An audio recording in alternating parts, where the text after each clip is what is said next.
इस वक्त की एक बड़ी खबर आपको बता दें राजधानी रायपुर से एक बड़ी खबर, जहां पर साय मंत्रिमंडल का आज विस्तार होना है। बड़ी खबर राजधानी रायपुर से आपको बता रहे हैं, साय मंत्रिमंडल का आज विस्तार होगा। आपको बता दें 9 विधायक मंत्री पद की शपथ आज लेंगे। राजभवन में शपथ ग्रहण समारोह आयोजित किया गया है। आपको बता दें बिलासपुर संभाग से 2 मंत्री इस मंत्रिमंडल में शामिल किए गए हैं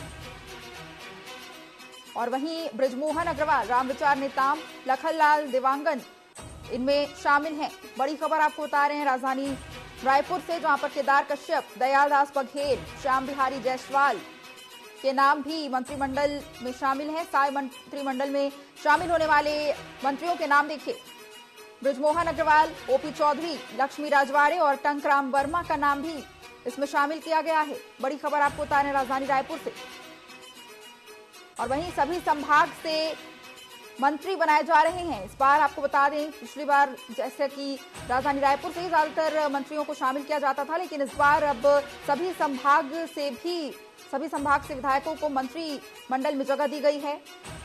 तो साय कैबिनेट का आज विस्तार होने जा रहा है। बड़ी खबर राजधानी रायपुर से, जहां पर सरगुजा संभाग से 3 मंत्रियों के नाम शामिल हैं। आपको बता दें कि सरगुजा संभाग से ही मुख्यमंत्री विष्णुदेव साय भी हैं और 3 मंत्री भी यहां से होंगे। और इसी के अलावा बस्तर और दुर्ग संभाग से एक मंत्री शामिल होंगे। बड़ी खबर आपको बता दें राजधानी रायपुर से, जहां पर आज मंत्री पद की शपथ लेंगे। राजभवन में यह कार्यक्रम आयोजित किया गया है और 11:45 पर मंत्री पद की शपथ सभी मंत्री लेंगे। तो साय कैबिनेट का विस्तार अब से कुछ ही देर में होने जा रहा है। बड़ी खबर राजधानी रायपुर से।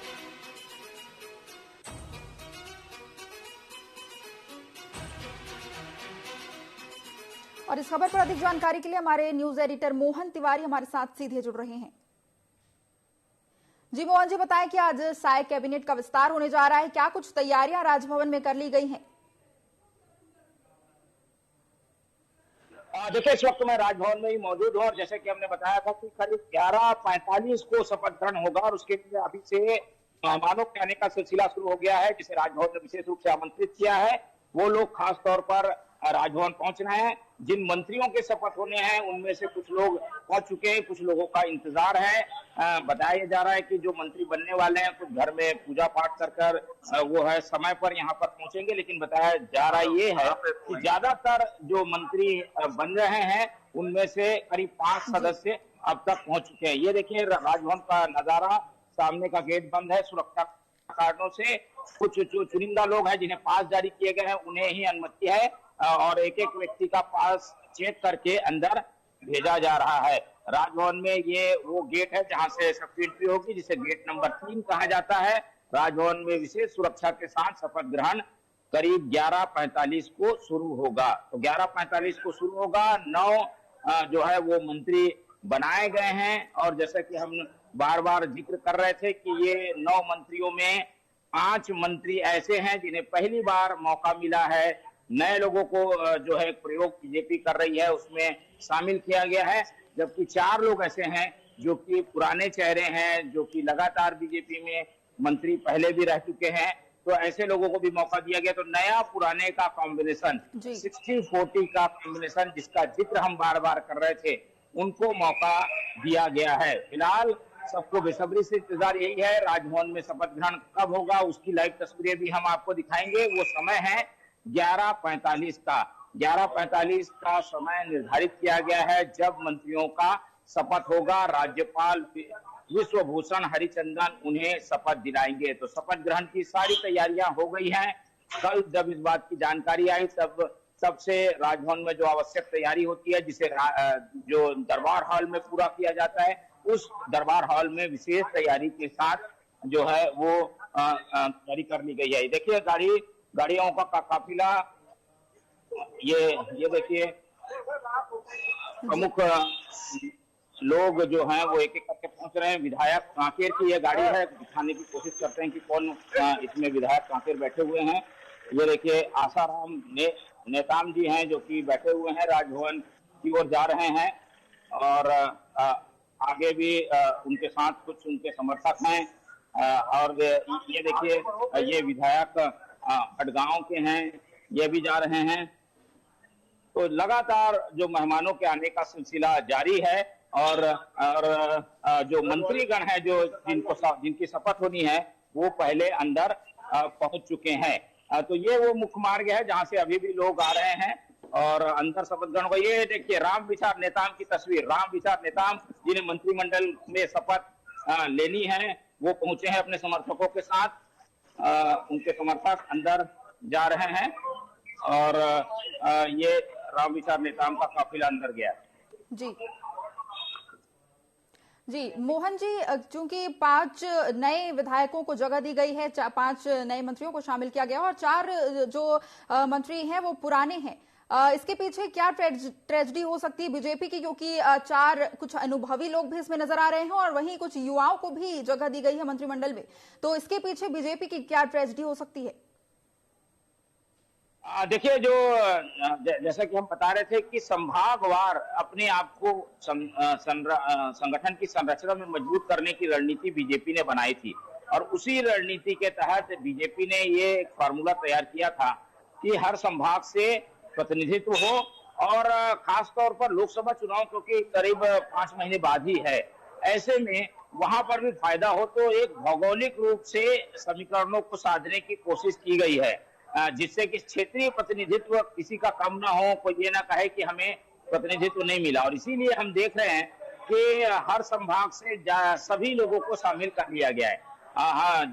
जैसा कि हम पहले भी जिक्र कर चुके हैं कि बस्तर संभाग की बात करें तो वहां एक मंत्री केदार कश्यप जो कि अनुभवी हैं, पहले भी रमन मंत्रिमंडल में रह चुके हैं, बलिराम कश्यप के पुत्र हैं, बीजेपी के प्रमुख नेता जो बस्तर में ध्वजवाहक माने जाते हैं उसमें उनका नाम आता है, तो उनको शामिल किया गया है क्योंकि वहां से कल ही किरण देव को बीजेपी का अध्यक्ष बना लिया गया था। इसलिए वहां पर एक शक्ति संतुलन स्थापित करने के लिए ही मंत्री को रखा गया है। अगर आगे बढ़े तो बिलासपुर संभाग की अगर हम बात करें तो वहां पर क्योंकि उप मुख्यमंत्री के रूप में अरुण साव की शपथ पहले से हो चुकी थी, इसलिए वहां से एक उस संभाग से ओपी चौधरी को स्थान दिया गया है। और कई बड़े दावेदार थे, चेहरे थे, लेकिन उन्हें दरकिनार करते हुए एक संतुलन का फार्मूला बीजेपी ने अपनाया और इसीलिए धर्मलाल कौशिक और अमर अग्रवाल का नाम हमें इस मंत्रिमंडल में देखने को नहीं मिला है। तो बिलासपुर में भी एक मंत्री बनाया गया, लेकिन सरगुजा जिसने बीजेपी को भरपूर दिया यानी 14 की 14 सीटें दी, इसलिए सरगुजा संभाग में जो है वो मंत्रियों की संख्या भी अधिक है, सरगुजा संभाग से मुख्यमंत्री भी आते हैं। तो एक ऐसा संतुलन जो कि सरगुजा में खास तौर पर करने की जरूरत थी क्योंकि ज्यादा विधायक वहां से जीत कर आए हैं, इसलिए वहां ज्यादा मंत्री बनाए गए हैं। 3 मंत्रियों को वहां से स्थान दिया गया है, लेकिन वहां पर क्योंकि जातिगत समीकरण अलग अलग है, लक्ष्मी राजवाड़े को स्थान दिया गया है। राजवाड़े जो समाज है, जाति है, वहां पर उसकी बहुलता है, उसे ध्यान रखा गया है। श्याम बिहारी जायसवाल को स्थान दिया गया है।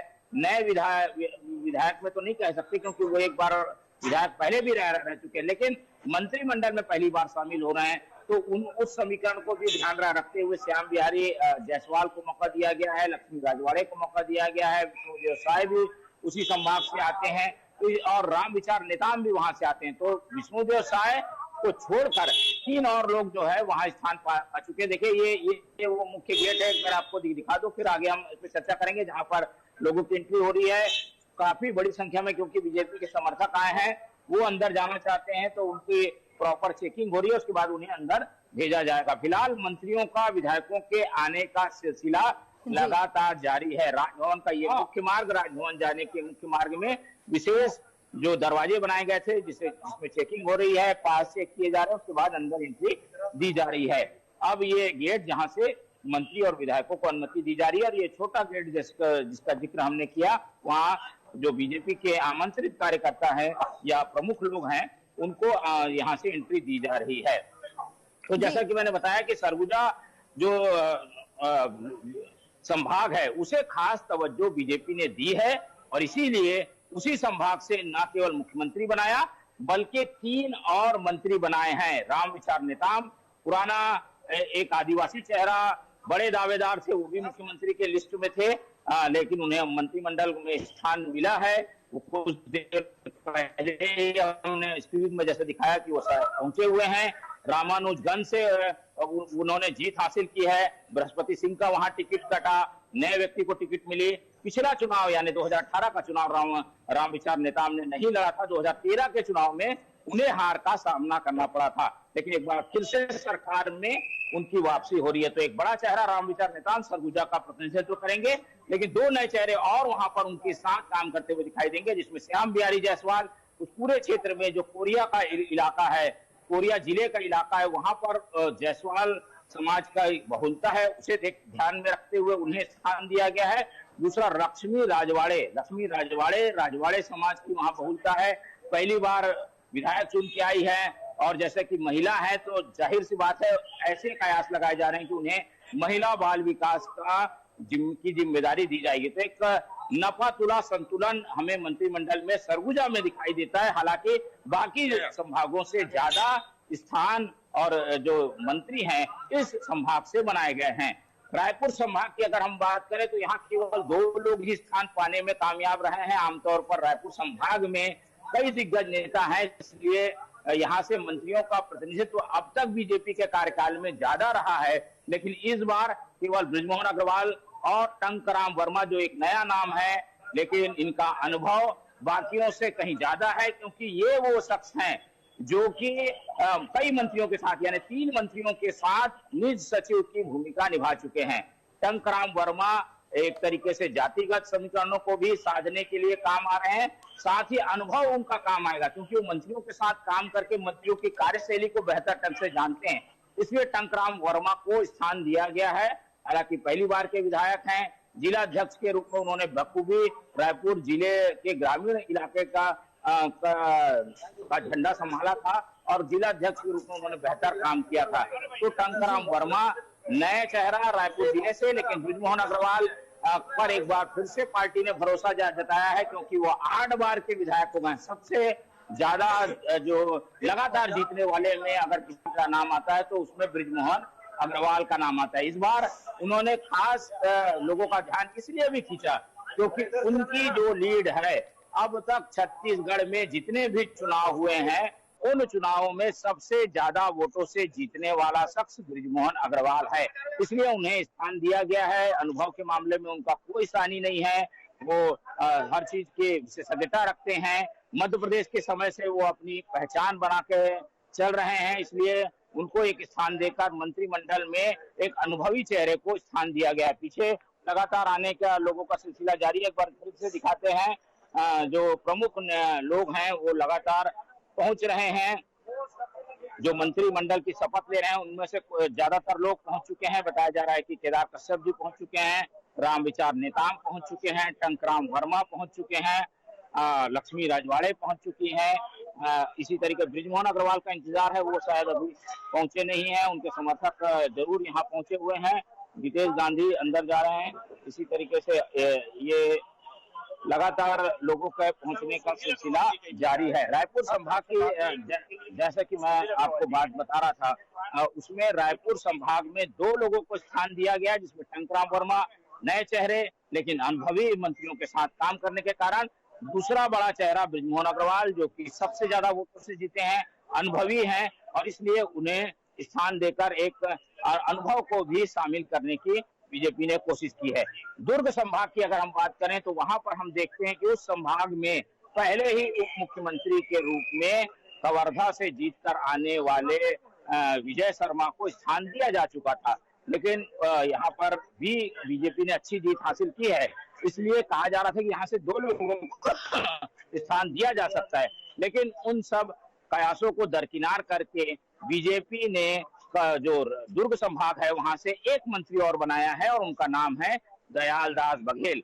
दयाल दास बघेल जो हैं वो रमन सरकार में भी मंत्रिमंडल में स्थान पा चुके हैं। पिछला चुनाव वो हार गए थे, इस बार उन्होंने चुनाव जीता है, तो उन्हें फिर से मौका मिला है मंत्रिमंडल में शामिल होने का, और वो एससी वर्ग का प्रतिनिधित्व करते हैं। एससी वर्ग से एक मंत्री का शामिल होना था, और उसमें कई नाम चर्चा में थे, जिसमें पुन्नूलाल मोहले, दयाल दास बघेल, नए चेहरों में खुशवंत सिंह साहब, इस तरीके से कई नाम थे, लेकिन उन सबको दरकिनार करके दयाल दास बघेल पर एक बार फिर से भरोसा जताया गया है।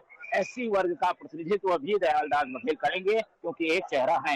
ये देखिए, अब ये उप मुख्यमंत्री की गाड़ी है, बताया जा रहा है, जिन्हें गेट नंबर 2 से एंट्री मिलेगी। ये देखिए, लगातार मेहमानों के आने का सिलसिला जारी है। गेट नंबर 2 से ये भूपेश बघेल, अच्छा, डॉक्टर रमन सिंह जो कि विधानसभा मंत्रियों को और कौन कौन से लोगों को यहाँ पर आमंत्रित किया गया है, क्योंकि राजभवन में यह कार्यक्रम हो रहा है, तो कुछ गिने चुने लोगों को ही यहाँ पर बुलाया गया होगा। कौन कौन से वो लोग हैं, कौन कौन से मंत्री हैं जिन्हें यहाँ पर आमंत्रित किया गया है?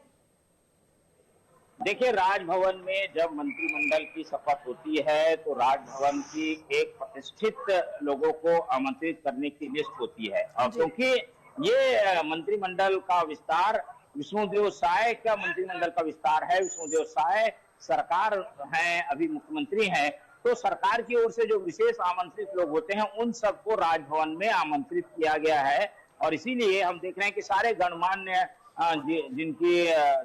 जिनको विशिष्ट अतिथियों का दर्जा प्राप्त है, जिसमें मंत्रिमंडल के सदस्य, विधायकों को आमंत्रित किया गया है, जो प्रशासनिक हलकों के प्रमुख लोग हैं उनको आमंत्रित किया गया है। इसके अलावा बीजेपी के जो कद्दावर नेता हैं वो आमंत्रित किए गए हैं, कांग्रेस से नेता प्रतिपक्ष को बुलाया गया है, पूर्व मुख्यमंत्री को बुलाया गया है। तो एक परंपरा है किस तरीके के शपथ ग्रहण में जो है दलगत भावना से उठकर लोगों को आमंत्रित किया जाता है। राजभवन भी इसे तय करता है, तो वो सारी चीजें प्रक्रिया के तहत लोगों को आमंत्रित किया गया है। जिनको पास जारी किया गया है उन्हें ही आने की यहाँ अनुमति है। तो जैसा कि हम लगातार चर्चा कर रहे थे कि मंत्रिमंडल में कौन कौन स्थान पाने में किस तरीके से कामयाब रहा है, उसमें हमने बस्तर की चर्चा कर ली है, सरगुजा की चर्चा कर ली है, रायपुर संभाग की चर्चा कर ली है, बिलासपुर संभाग में 2 मंत्री हो चुके हैं।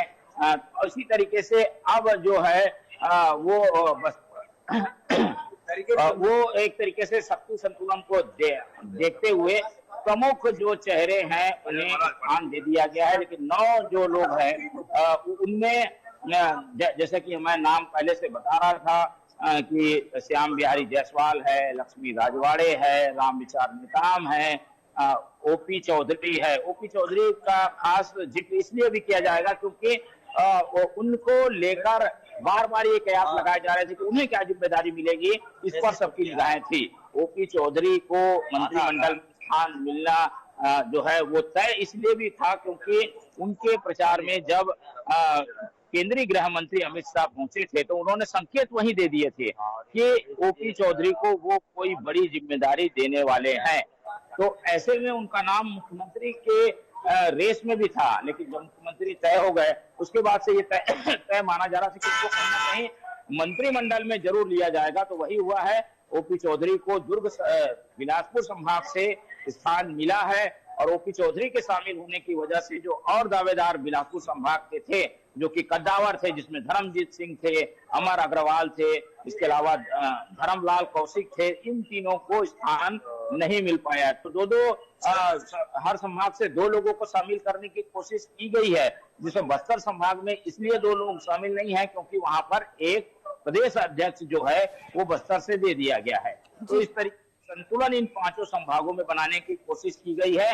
लोकसभा वार भी अगर हम बात करें तो हर लोकसभा में प्रतिनिधित्व रहे, इस बात का भी ध्यान जो है वो खास तौर पर रखा गया है। और लोकसभा वार में केवल हम देखते हैं कांकेर और महासमुंद लोकसभा जो है वो मंत्रियों के नाम पर छूटी है, लेकिन क्योंकि एक पद अभी भी खाली है तो उसकी भी भरपाई हो सकती है। 13 मंत्रिमंडल के सदस्य बन सकते हैं, 9 और 3 अब जो है 12 मंत्रियों के साथ जो है वो विष्णुदेव साय का मंत्रिमंडल काम करेगा। मैं लगातार पीछे के नजारे आपको दिखाता हूँ। ये देखिए काफिला मुख्यमंत्री का जो कि अंदर जा रहा है, मुख्यमंत्री विष्णुदेव साय का काफिला आगे आपको बढ़ता हुआ दिखाई दे रहा है। स्क्रीन में आप देख सकते हैं विष्णुदेव साय पहुंचे हुए हैं राजभवन। कुछ ही देर में आपको शपथ ग्रहण की तस्वीरें भी दिखाएंगे। हम अपनी टीम को भी अलर्ट करते हैं कि लाइव तस्वीरें जो है सरकार की जो डीवीपी के जनसंपर्क की लिंक है उसके जरिए लाइव का प्रसारण हो पाएगा। तो वो तैयार रहें क्योंकि कुछ ही मिनटों बाद शपथ ग्रहण शुरू होगा कुछ ही मिनटों बाद। ये देखिए संजय श्रीवास्तव समर्थकों के साथ पहुंचे हुए हैं।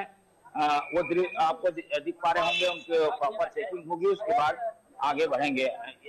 कमल भान सिंह भी पहुंचे हुए हैं जी।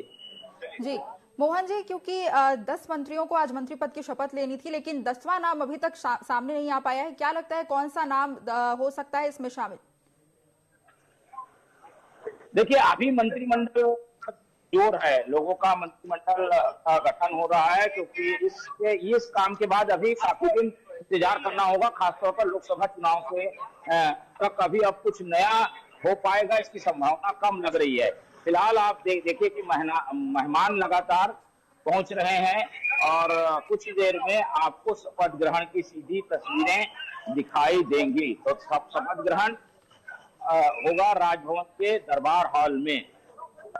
प्रमुख लोग पहुंच रहे हैं, अंदर जाते हुए ये गाड़ियों का काफिला आपको दिखाई दे रहा है। विष्णुदेव साय पहुंच चुके हैं, मंत्रिमंडल में शपथ लेने वाले बाकी सदस्य भी पहुंच चुके हैं। राजभवन का ये दृश्य आप सामने देख पा रहे हैं। और जैसा कि हमने बताया था कि काफी सोच समझकर मंत्रिमंडल बनाया गया है, लेकिन काफी ऐसे चेहरे भी हैं जो कि छूट गए हैं, जो कि दावेदारों की लिस्ट में शामिल थे, लेकिन उन्हें स्थान नहीं मिल पाया था।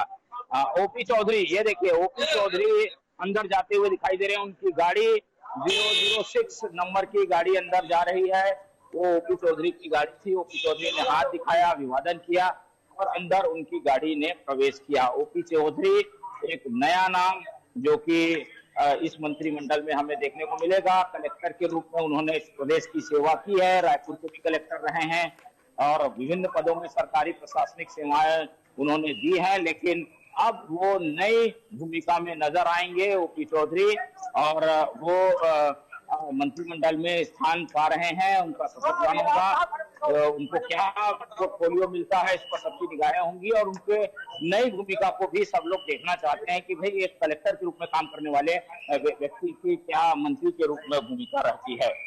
ये देखिए और काफिला गाड़ियों का आ रहा है, आपको दिखाई देगा, हम दिखाने की कोशिश करते हैं।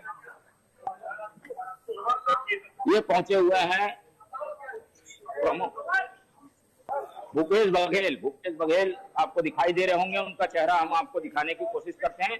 मुख्यमंत्री भूपेश बघेल आपको दिखाई दे रहे हैं, क्योंकि परंपरा है कि सभी विभागों के और सभी दलों के प्रमुख लोग आते हैं, तो आपको सामने दिखाई दिए भूपेश बघेल जो कि अंदर जा रहे हैं। इसके अलावा ये देखिए बृजमोहन अग्रवाल का काफिला, बृजमोहन अग्रवाल पीछे, बृजमोहन जी अभिवादन करते हुए दिखाई दे रहे हैं, सबको धन्यवाद करते हुए आगे बढ़ रहे हैं। बृजमोहन अग्रवाल मंत्रिमंडल की शपथ लेने के लिए अपने चिर परिचित अंदाज में लोगों से मिलते हुए दिखाई दे रहे हैं। बृजमोहन अग्रवाल, उनका काफिला अंदर जा चुका है। तो इस तरीके के दृश्य आपको दिखाई देंगे। अब सब लोग, ज्यादातर लोग, हमें जो जानकारी मिली है, लिस्ट यहाँ पर जो लेकर एक अधिकारी खड़े हुए हैं, उनकी लिस्ट पूरी हो चुकी है। मंत्रिमंडल में जो लोग शपथ लेने वाले थे वो सारे लोग अंदर आ चुके हैं। जिन गणमान्य नागरिकों को बुलाया गया था, जिन गणमान्य व्यक्तियों को आमंत्रित किया गया था, वो भी आ चुके हैं, क्योंकि समय रखा गया था 11:15 से 11:30 तक अपना स्थान ग्रहण करने का। लेकिन कुछ जो कार्यकर्ता हैं वो अभी भी जद्दोजहद करते हुए दिखाई दे रहे हैं। ये वो स्वागत कक्ष है जहां पर जांच की प्रक्रिया से गुजर कर कार्यकर्ताओं को अंदर जाना है, जिनके पास है, तो उन्हें थोड़ी मशक्कत करनी पड़ रही है। तो वो प्रक्रिया फिलहाल जारी है। कुछ कार्यकर्ता है, उनसे हम बात करने की कोशिश करते हैं, उनके मन में क्या उत्साह चल रहा है। सर बताइए, कहाँ आप इंतजार कर रहे हैं, अंदर जाएंगे? जी बिल्कुल, बहुत ही खुशी का पल है जी। क्या लग रहा है कि अभी मंत्रिमंडल 9 लोग बने, नए लोगों को ज्यादा मौका मिला है? जी बहुत अच्छा लग रहा है, नए लोगों को मौका मिला है, नई सरकार है, मोदी जी की नई सोच है, उसी के साथ में सरकार काम करेगी और बहुत बढ़िया काम करेगी। तो पुराने लोग तो लेकिन इसमें स्थान नहीं पा पाए सर? नहीं, ऐसा नहीं है, पुराने भी हैं, नए भी हैं, दोनों का तालमेल है। तो अच्छा लग रहा है मंत्रिमंडल? बढ़िया लग रहा है, खुश है। रायपुर में बृजमोहन अग्रवाल जी बन रहे हैं? जी बिल्कुल, बहुत खुशी है। तो देखिए कार्यकर्ता काफी खुश हैं और कुछ लोगों से बात करते हैं जो बाहर खड़े हैं। सर आप बताइए, आप लोग की सरकार आ गई है, अब मंत्रिमंडल बन रहा है, क्या पहली प्रतिक्रिया देंगे? प्रतिक्रिया जनता देगी। जी आपका क्या कहना है, कैसा लग रहा है मंत्रिमंडल, खुश हैं? बहुत अच्छा लग रहा है, बहुत अच्छा लग रहा है। नए लोगों को ज्यादा मौका दे रही है बीजेपी, तो वो नए लोग आएंगे तभी तो कुछ होगा ना भाई। क्या पुरानी थोड़ी चलेंगे, नए लोगों को भी मौका मिलना चाहिए। अब नए लोग आएंगे तो मालूम चलेगा उनका हुनर क्या है, वो कैसे चलाते हैं। अच्छा लगे। चलिए, और कुछ लोग हैं उनसे भी बातचीत करते हैं, और जहाँ पर थोड़े पास के लिए दिक्कतें आ रही है वहां पर भी जाकर हम देखने की कोशिश करते हैं कि क्या समस्या आ रही है, इसलिए लोग परेशान हैं। और जैसे कि हम बार बार जिक्र कर रहे हैं कि मंत्रिमंडल में जो है स्थान पाने वाले व्यक्ति के करीबी जो होते हैं वो खास तौर पर अंदर जाने की कोशिश करते हैं, और इसीलिए ये थोड़ी धक्का मुक्की की स्थिति कभी कभार बन जाती है। फिलहाल सबके पास चेक किए जा रहे हैं, अंदर उन्हें भेजा जा रहा है। कुछ लोगों से और बात करते हैं। बताइए सर, आप कहाँ से आए? बताइए कहाँ से आए जी? कैसा लग रहा है? राजनांदगांव। कैसा लग रहा है मंत्रिमंडल? बहुत बढ़िया लग रहा है और अच्छा कॉम्बिनेशन के साथ मंत्रिमंडल का गठन किया है। इसमें छत्तीसगढ़ियावाद भी झलक रहा है और छत्तीसगढ़ियों को भी महत्व दिया गया है इस मंत्रिपरिषद में। राजनांदगांव में तो और कोई है जी, तो बना नहीं मंत्री।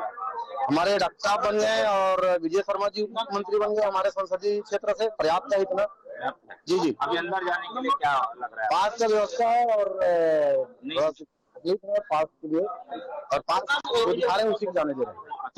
जो पास दिखा रहा है उन्हें ही जाने दिया जा रहा है, तो जिनके पास पास नहीं है उन्हें थोड़ी सी परेशानी कर रही है। आप कहाँ से हैं सर? अंबिकापुर। जी, बताइए मंत्रिमंडल के बारे में क्या प्रतिक्रिया आपकी, कैसे बनाया नए लोग? बहुत अच्छा सिलेक्शन है और बहुत ही उम्दा तरीके से काम किया जा रहा है। नए लोगों को भी मौका दिया जा रहा है और पुराने लोगों का एक्सपीरियंस का भी फायदा उठाया जा रहा है। जब दोनों का कॉम्बिनेशन होगा तो नए तो ज्यादा सरकार बनी। नए ज्यादा हो गए? नए ज्यादा नहीं है, नए 4 हैं नए चेहरे, पुराने चेहरे 5 हैं 9 लोगों में। तो दोनों सभी मिलजुल के जो काम करेंगे, विकास के लिए काम करेंगे और बहुत ही अच्छा करेंगे।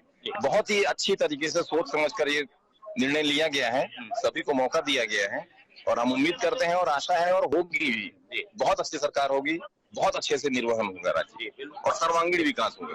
बताइए आप कहाँ से आए सर? नमस्कार। कहाँ से आए? मैं हूँ भिलाई से भैया। बताइए कैसा लग रहा है मंत्रिमंडल को लेकर, क्या कहना है? मंत्रिमंडल को लेकर तो मैं एक ही चीज कहना चाहता हूँ कि जो श्री राम की जो मुहिम चल रही थी और छत्तीसगढ़ में और जो ये चुनाव जीते हैं, इस बार लोगों को मंत्री बनाया गया है, नए लोगों को बनाया गया है, इससे बहुत ज्यादा कार्यकर्ताओं में जोश है और पूरे प्रदेश में खुशी की लहर है। तो आप देख सकते हैं बाहर भी कितनी भीड़ है और पूरे प्रदेश में एक तरह से एक नया परिवर्तन के लिए लोगों के मन में वो है। पुराने जो पुराने लोग छूटे हैं भाई, आज का सब पुराना और नया वाला होता नहीं, ये सब पार्टी से जुड़े हुए हैं और सब मन में द्वेष है ना कुछ है, सारे लोगों की है और काफी जोश है। ठीक है, तो कार्यकर्ताओं में काफी जोश है और कुछ लोगों से बात करने की कोशिश करते हैं। सर बताइए, आप आए हैं अभी, मंत्रिमंडल को लेकर क्या प्रतिक्रिया, कैसे मंत्रिमंडल है आपके नजर? मंत्रिमंडल तो बढ़िया है, लेकिन मुझे ऐसा लगता है ट्राइबल होने के नाते कि 2 मंत्री और ट्राइबल को देना चाहिए था। मुख्यमंत्री तो बन गए आपके ट्राइबल? मुख्यमंत्री सभी के होते हैं, किसी समाज को अवसर देना है, किसी को अवसर देना। क्षेत्रीय आधार पे अगर देखें तो भौगोलिक किधर कम पड़ गया है? मुझे लगता है बस्तर और सरगुजा में एक ट्राइबल और दे देना। 3-4 हो गए सरगुजा में तो नहीं, मतलब उसको आप उसे नहीं देख रहे हैं। मैं कहूँ मंत्रिमंडल में जो है 2 मतलब ट्राइबल और होना चाहिए, मतलब 2 जैसे दिए हैं तो 2 और होना था, 4 होना था।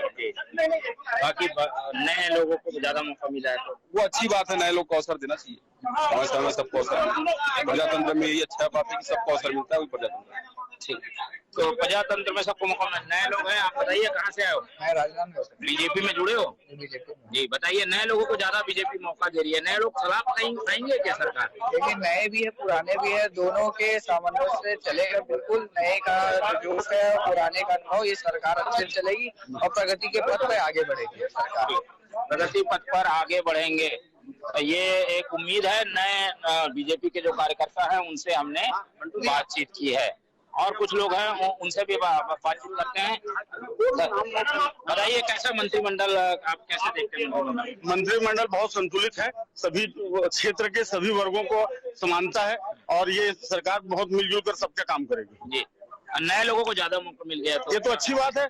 नए लोगों को भी अवसर हर चीज में मिलना चाहिए आज के समय में, और नए लोग जीत कर आए हैं तो सभी का अवसर बनता है। नए पुराने मिश्रण है इस मंत्रिमंडल में। तो ठीक है, चलिए। तो अंदर जाने के सबको जल्दी है। अंदर का आपको दिखा रहे हैं नजारा, जिसमें सारे प्रमुख नेतागण अंदर जा रहे हैं शपथ ग्रहण, क्योंकि कुछ ही पलों में शुरू होगा और करीब 10 मिनट का ये कार्यक्रम है बताया जा रहा है। 10 मिनट में शपथ ग्रहण खत्म भी हो जाएगा। तो काफी जद्दोजहद करते हुए कार्यकर्ता यहाँ दिखाई दे रहे हैं, लेकिन उत्साह है, अद्भुत उत्साह देखने को मिल रहा है।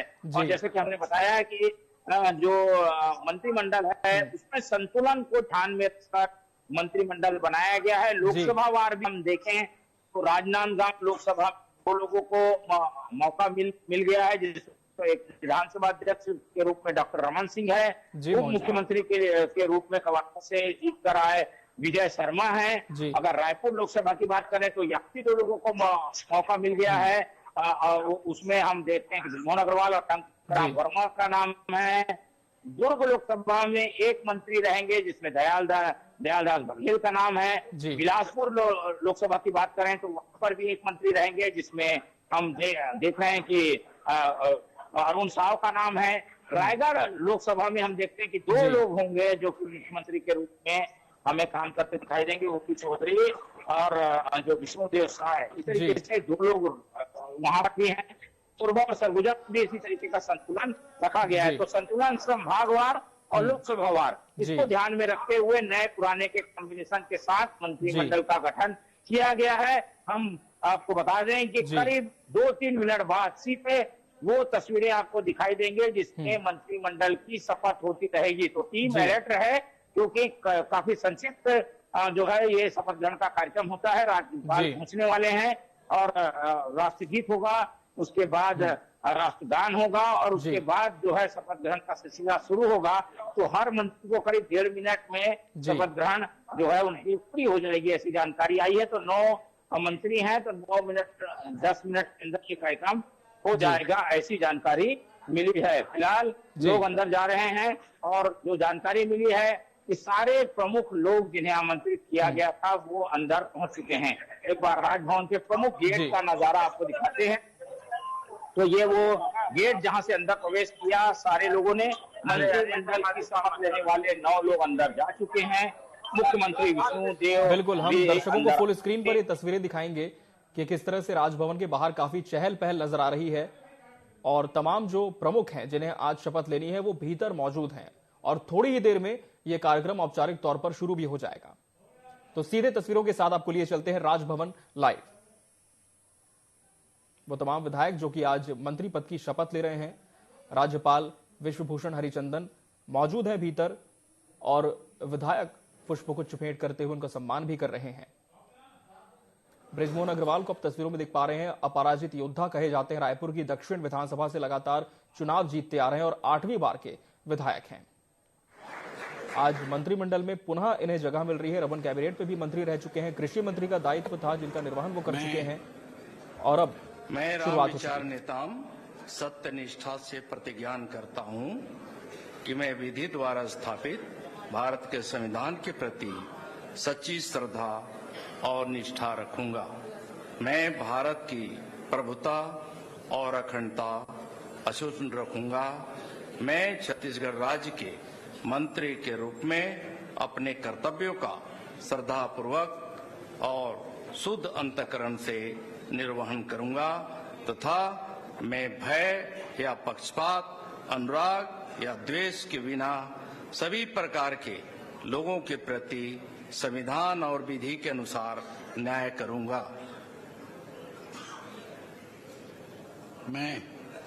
मैं राम विचार नेताम सत्यनिष्ठा से प्रतिज्ञान करता हूं कि जो विषय छत्तीसगढ़ राज्य के मंत्री के रूप में मेरे विचार के लिए लाया जाएगा अथवा मुझे ज्ञात होगा उसे किसी व्यक्ति या व्यक्तियों को तब के सिवाय जबकि ऐसे मंत्री के रूप में अपने कर्तव्यों के सम्यक निर्वहन के लिए ऐसा करना अपेक्षित हो, मैं प्रत्यक्ष अथवा अप्रत्यक्ष रूप से संसूचित या प्रकट नहीं करूंगा।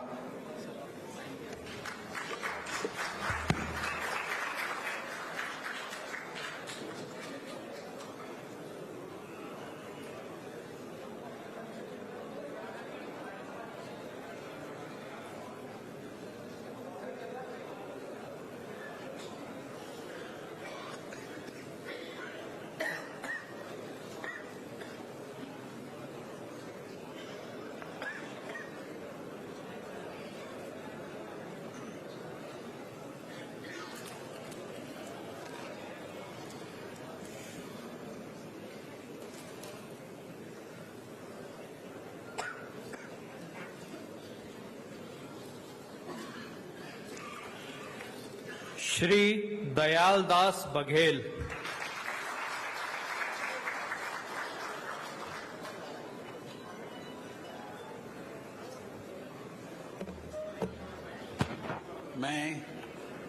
मैं दयालदास बघेल ईश्वर की शपथ लेता हूं कि मैं विधि द्वारा स्थापित भारत के संविधान के प्रति सच्ची श्रद्धा और निष्ठा रखूंगा। मैं भारत की प्रभुता और अखंडता अक्षुण्ण रखूंगा। मैं छत्तीसगढ़ राज्य के मंत्री के रूप में अपने कर्तव्यों का श्रद्धापूर्वक और शुद्ध अंतःकरण से निर्वहन करूंगा तथा मैं भय या पक्षपात, अनुराग या द्वेष के बिना सभी प्रकार के लोगों के प्रति संविधान और विधि के अनुसार न्याय करूंगा। मैं दयालदास बघेल ईश्वर की शपथ लेता हूं कि जो विषय छत्तीसगढ़ राज्य के मंत्री के रूप में मेरे विचार के लिए लाया जाएगा अथवा मुझे ज्ञात होगा, उसे किसी व्यक्ति या व्यक्तियों को तब के सिवाय जबकि ऐसे मंत्री के रूप में अपने कर्तव्यों के सम्यक निर्वहन के लिए ऐसा करना अपेक्षित हो, मैं प्रत्यक्ष अथवा अप्रत्यक्ष रूप से संसूचित या प्रकट नहीं करूंगा।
श्री केदार कश्यप।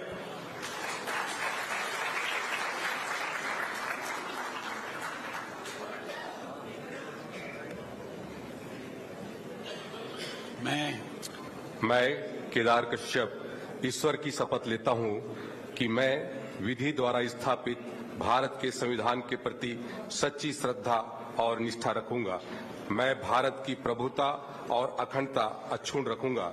मैं छत्तीसगढ़ राज्य के मंत्री के रूप में अपने कर्तव्यों का श्रद्धापूर्वक और शुद्ध अंतःकरण से निर्वहन करूंगा तथा मैं भय या पक्षपात, अनुराग या द्वेष के बिना सभी प्रकार के लोगों के प्रति संविधान और विधि के अनुसार न्याय करूंगा।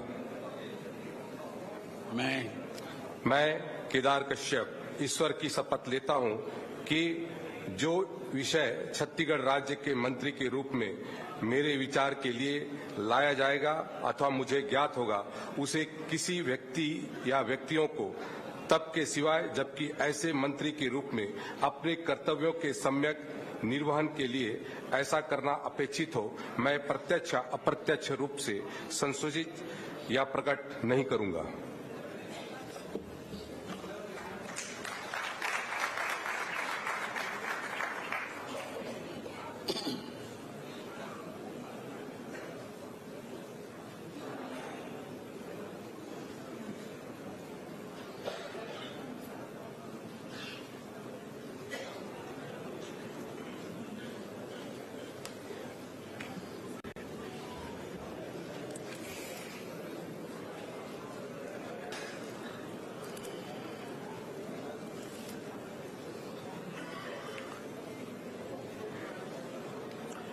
श्री लखनलाल देवांगन।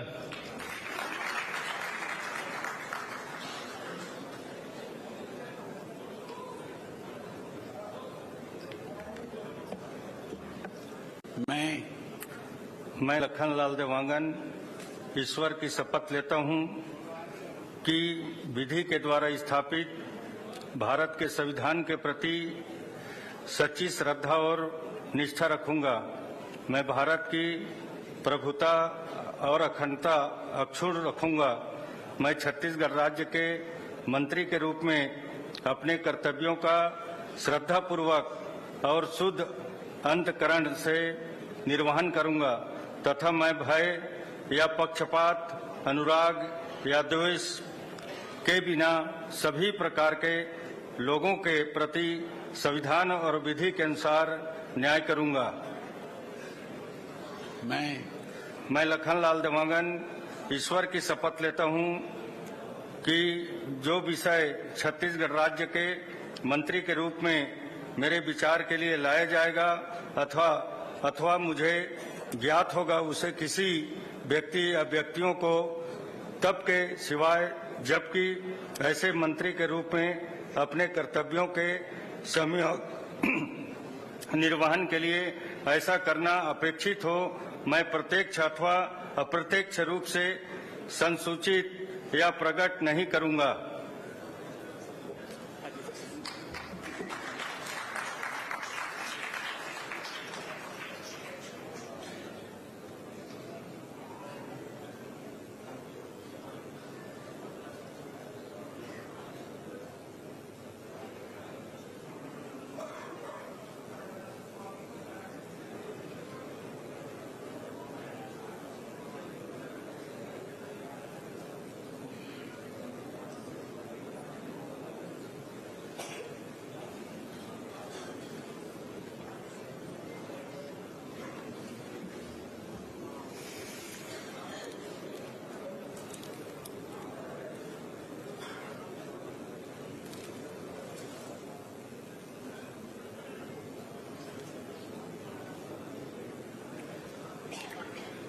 श्री श्याम बिहारी जायसवाल।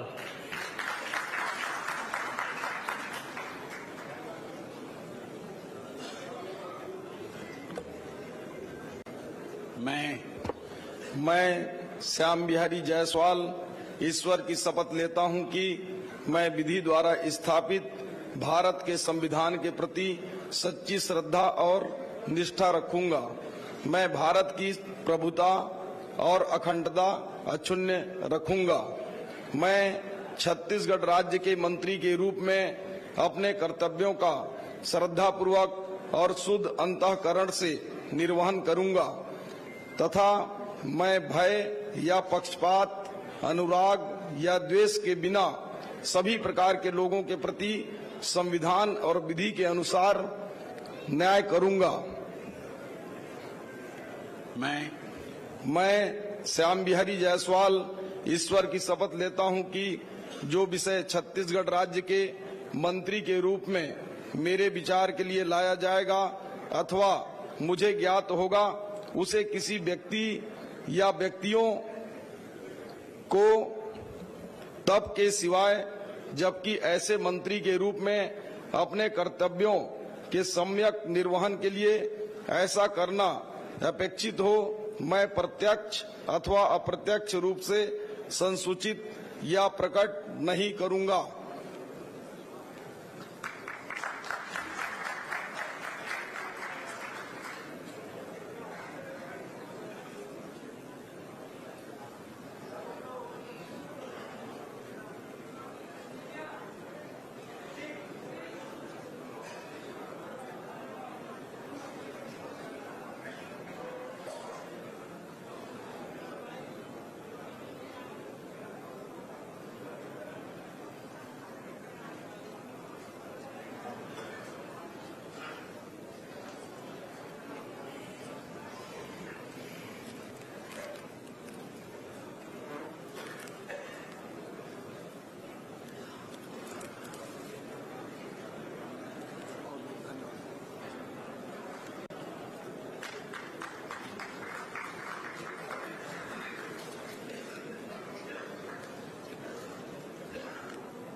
श्री ओपी चौधरी।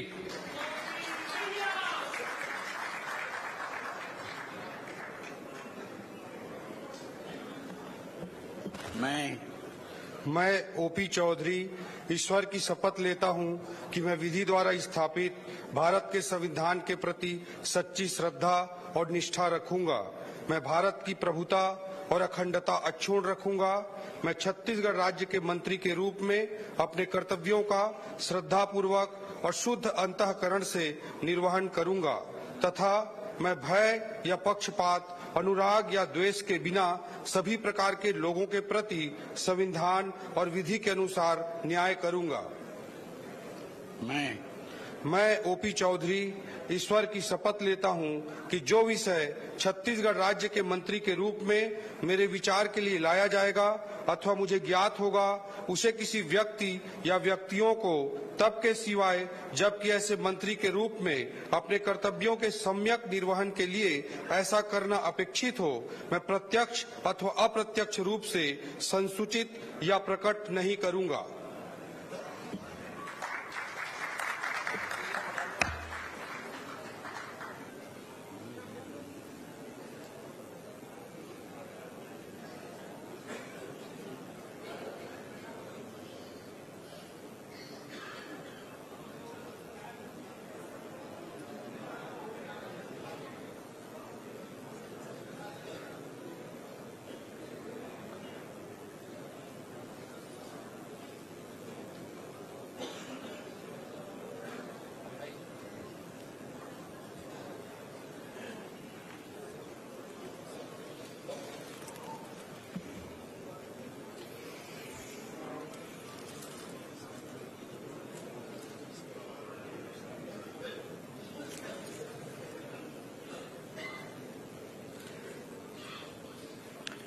श्रीमती लक्ष्मी राजवाड़े।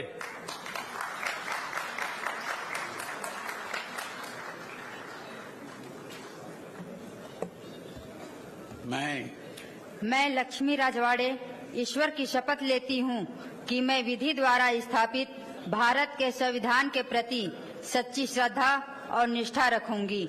मैं भारत की प्रभुता और अखंडता अक्षुण्ण रखूंगी। मैं छत्तीसगढ़ राज्य के मंत्री के रूप में अपने कर्तव्यों का श्रद्धा पूर्वक और शुद्ध अंतःकरण से निर्वहन करूंगी तथा मैं भय या पक्षपात, अनुराग या द्वेष के बिना सभी प्रकार के लोगों के प्रति संविधान और विधि के अनुसार न्याय करूंगी। मैं लक्ष्मी राजवाड़े ईश्वर की शपथ लेती हूँ कि जो विषय छत्तीसगढ़ राज्य के मंत्री के रूप में मेरे विचार के लिए लाया जाएगा अथवा मुझे ज्ञात होगा, उसे किसी व्यक्ति या व्यक्तियों को तब के सिवाय जबकि ऐसे मंत्री के रूप में अपने कर्तव्यों के सम्यक निर्वहन के लिए ऐसा करना अपेक्षित हो, मैं प्रत्यक्ष और अप्रत्यक्ष रूप से संसूचित या प्रकट नहीं करूंगी।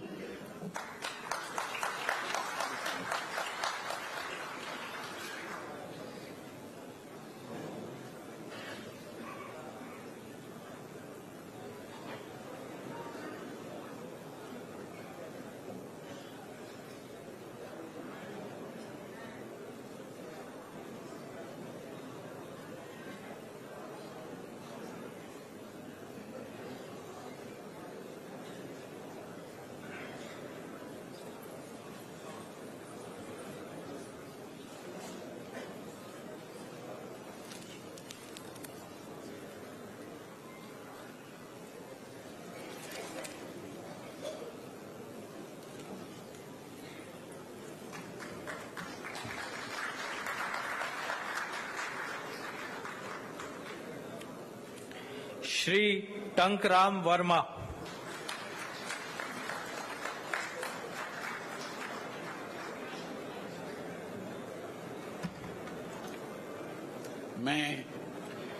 मैं टंकराम वर्मा ईश्वर की शपथ लेता हूं कि मैं विधि द्वारा स्थापित भारत के संविधान के प्रति सच्ची श्रद्धा और निष्ठा रखूंगा। मैं भारत की प्रभुता और अखंडता अक्षुण्ण रखूंगा। मैं छत्तीसगढ़ राज्य के मंत्री के रूप में अपने कर्तव्यों का श्रद्धापूर्वक और शुद्ध अंतःकरण से निर्वहन करूंगा तथा मैं भय या पक्षपात, अनुराग या द्वेष के बिना सभी प्रकार के लोगों के प्रति संविधान और विधि के अनुसार न्याय करूंगा।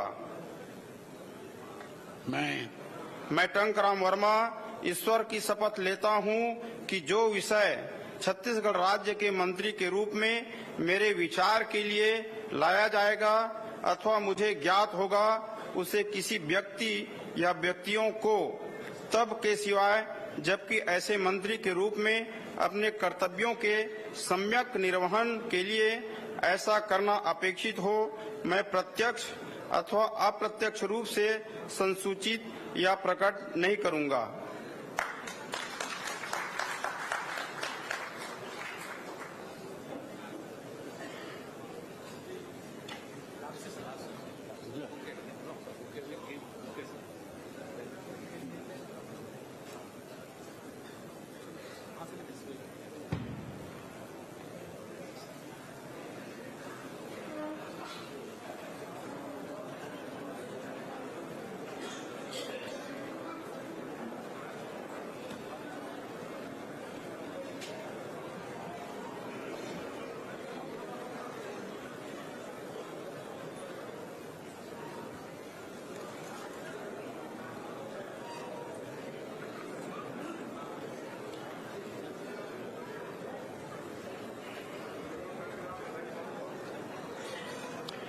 माननीय राज्यपाल महोदय, आज की कार्यवाही समाप्त घोषित करने के लिए क्या आपकी अनुमति है?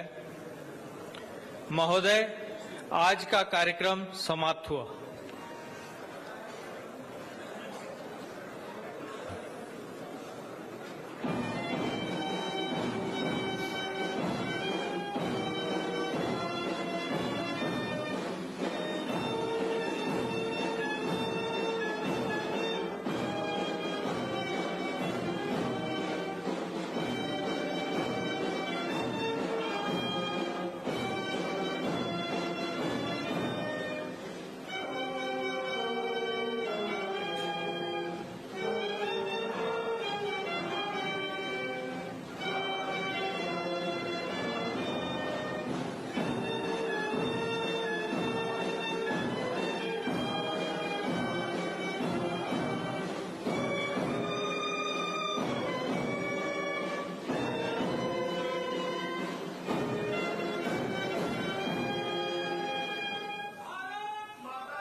तो रायपुर स्थित राजभवन से सीधी तस्वीरें आप देख रहे थे, जहां 9 मंत्रियों का शपथ ग्रहण समारोह संपन्न हो चुका है। राज्यपाल विश्वभूषण हरिचंदन ने सभी को पद और गोपनीयता की शपथ दिलाई। इस दौरान मुख्यमंत्री विष्णुदेव साय, उप मुख्यमंत्री अरुण साव, विजय शर्मा सहित तमाम विधायक बीजेपी के मौजूद रहे।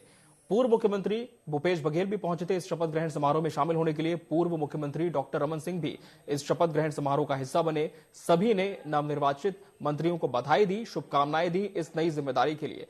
लेकिन अभी सिर्फ ये एक पड़ाव है। इसके बाद आपको बता दें, विभागों का बंटवारा होगा। इसके बाद स्पष्ट हो जाएगा किस मंत्री को कौन सा विभाग आवंटित किया जा रहा है और किस तरह से इन जिम्मेदारियों का निर्वहन तमाम मंत्री करेंगे।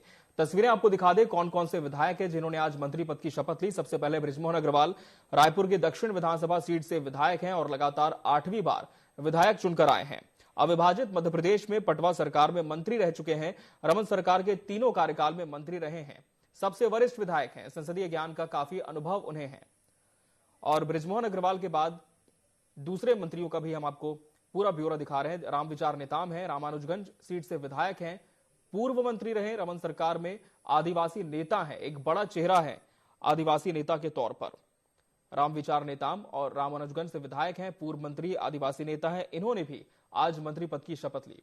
ओपी चौधरी सबसे युवा मंत्री, विष्णुदेव साय की कैबिनेट में मंत्री बनने जा रहे हैं। रायगढ़ विधानसभा से पहली बार जीतकर विधायक बने हैं। पिछले 2018 के विधानसभा चुनाव से खरसिया से इन्हें बीजेपी ने मैदान में उतारा था। उस समय ये कलेक्टर थे और इसके बाद अपने पद से इस्तीफा दिया था। आलाकमान की पसंद बताए जाते हैं और ओपी चौधरी युवाओं में काफी अच्छी पकड़ भी रखते हैं। केदार कश्यप जो कि नारायणपुर से विधायक हैं, बस्तर संभाग के नारायणपुर विधानसभा सीट से केदार कश्यप विधायक हैं। पिछली बार चुनाव नहीं जीत पाए थे, लेकिन इस बार एक बड़ी लीड के साथ चुनाव जीता है। कांग्रेस के चंदन कश्यप को 19,188 वोटों से हराया है। कद्दावर नेता दिवंगत नेता बलिराम कश्यप के बेटे हैं लखनलाल देवांगन, ये भी विधायक हैं। इन्होंने आज मंत्री पद की शपथ ली है। कोरबा सीट से निर्वाचित हुए हैं ये विधायक लखनलाल देवांगन, 3 बार के विधायक हैं और मंत्री जयसिंह अग्रवाल को इन्होंने हराया है। कोरबा के महापौर और कटघोरा के भी विधायक रह चुके हैं लखनलाल देवांगन। इनके बाद दयालदास बघेल हैं जिन्होंने आज मंत्री पद की शपथ ली है। नवागढ़ विधानसभा क्षेत्र से साल 2003 में पहली बार ये विधायक निर्वाचित हुए थे। सरपंच के पद से अपने राजनीतिक जीवन की शुरुआत इन्होंने की थी और अब मंत्री बनने का सफर इनका शुरू हो चुका है। मंत्री बन चुके हैं। फिलहाल विभाग कौन सा है ये स्पष्ट नहीं है, कुछ समय में ये भी स्पष्ट हो जाएगा। नवागढ़ विधानसभा क्षेत्र से 2003 में पहला चुनाव जीता था। महिला मंत्री लक्ष्मी राजवाड़े जिन्होंने आज मंत्री पद की शपथ ली। लक्ष्मी राजवाड़े भटगांव विधानसभा से पहली बार निर्वाचित होकर विधायक बनी। लक्ष्मी राजवाड़े ने भी आज मंत्री पद की शपथ ली है। भटगांव विधानसभा से विधायक हैं। इनके बाद चिरमिरी से विधायक श्याम बिहारी जायसवाल। कांग्रेस प्रत्याशी रमेश सिंह को 11,880 मतों से इस बार का विधानसभा चुनाव हराया है। जनपद पंचायत उपाध्यक्ष और जिला पंचायत के सदस्य रहे हैं। मनेन्द्रगढ़ से पहली बार विधायक निर्वाचित हुए।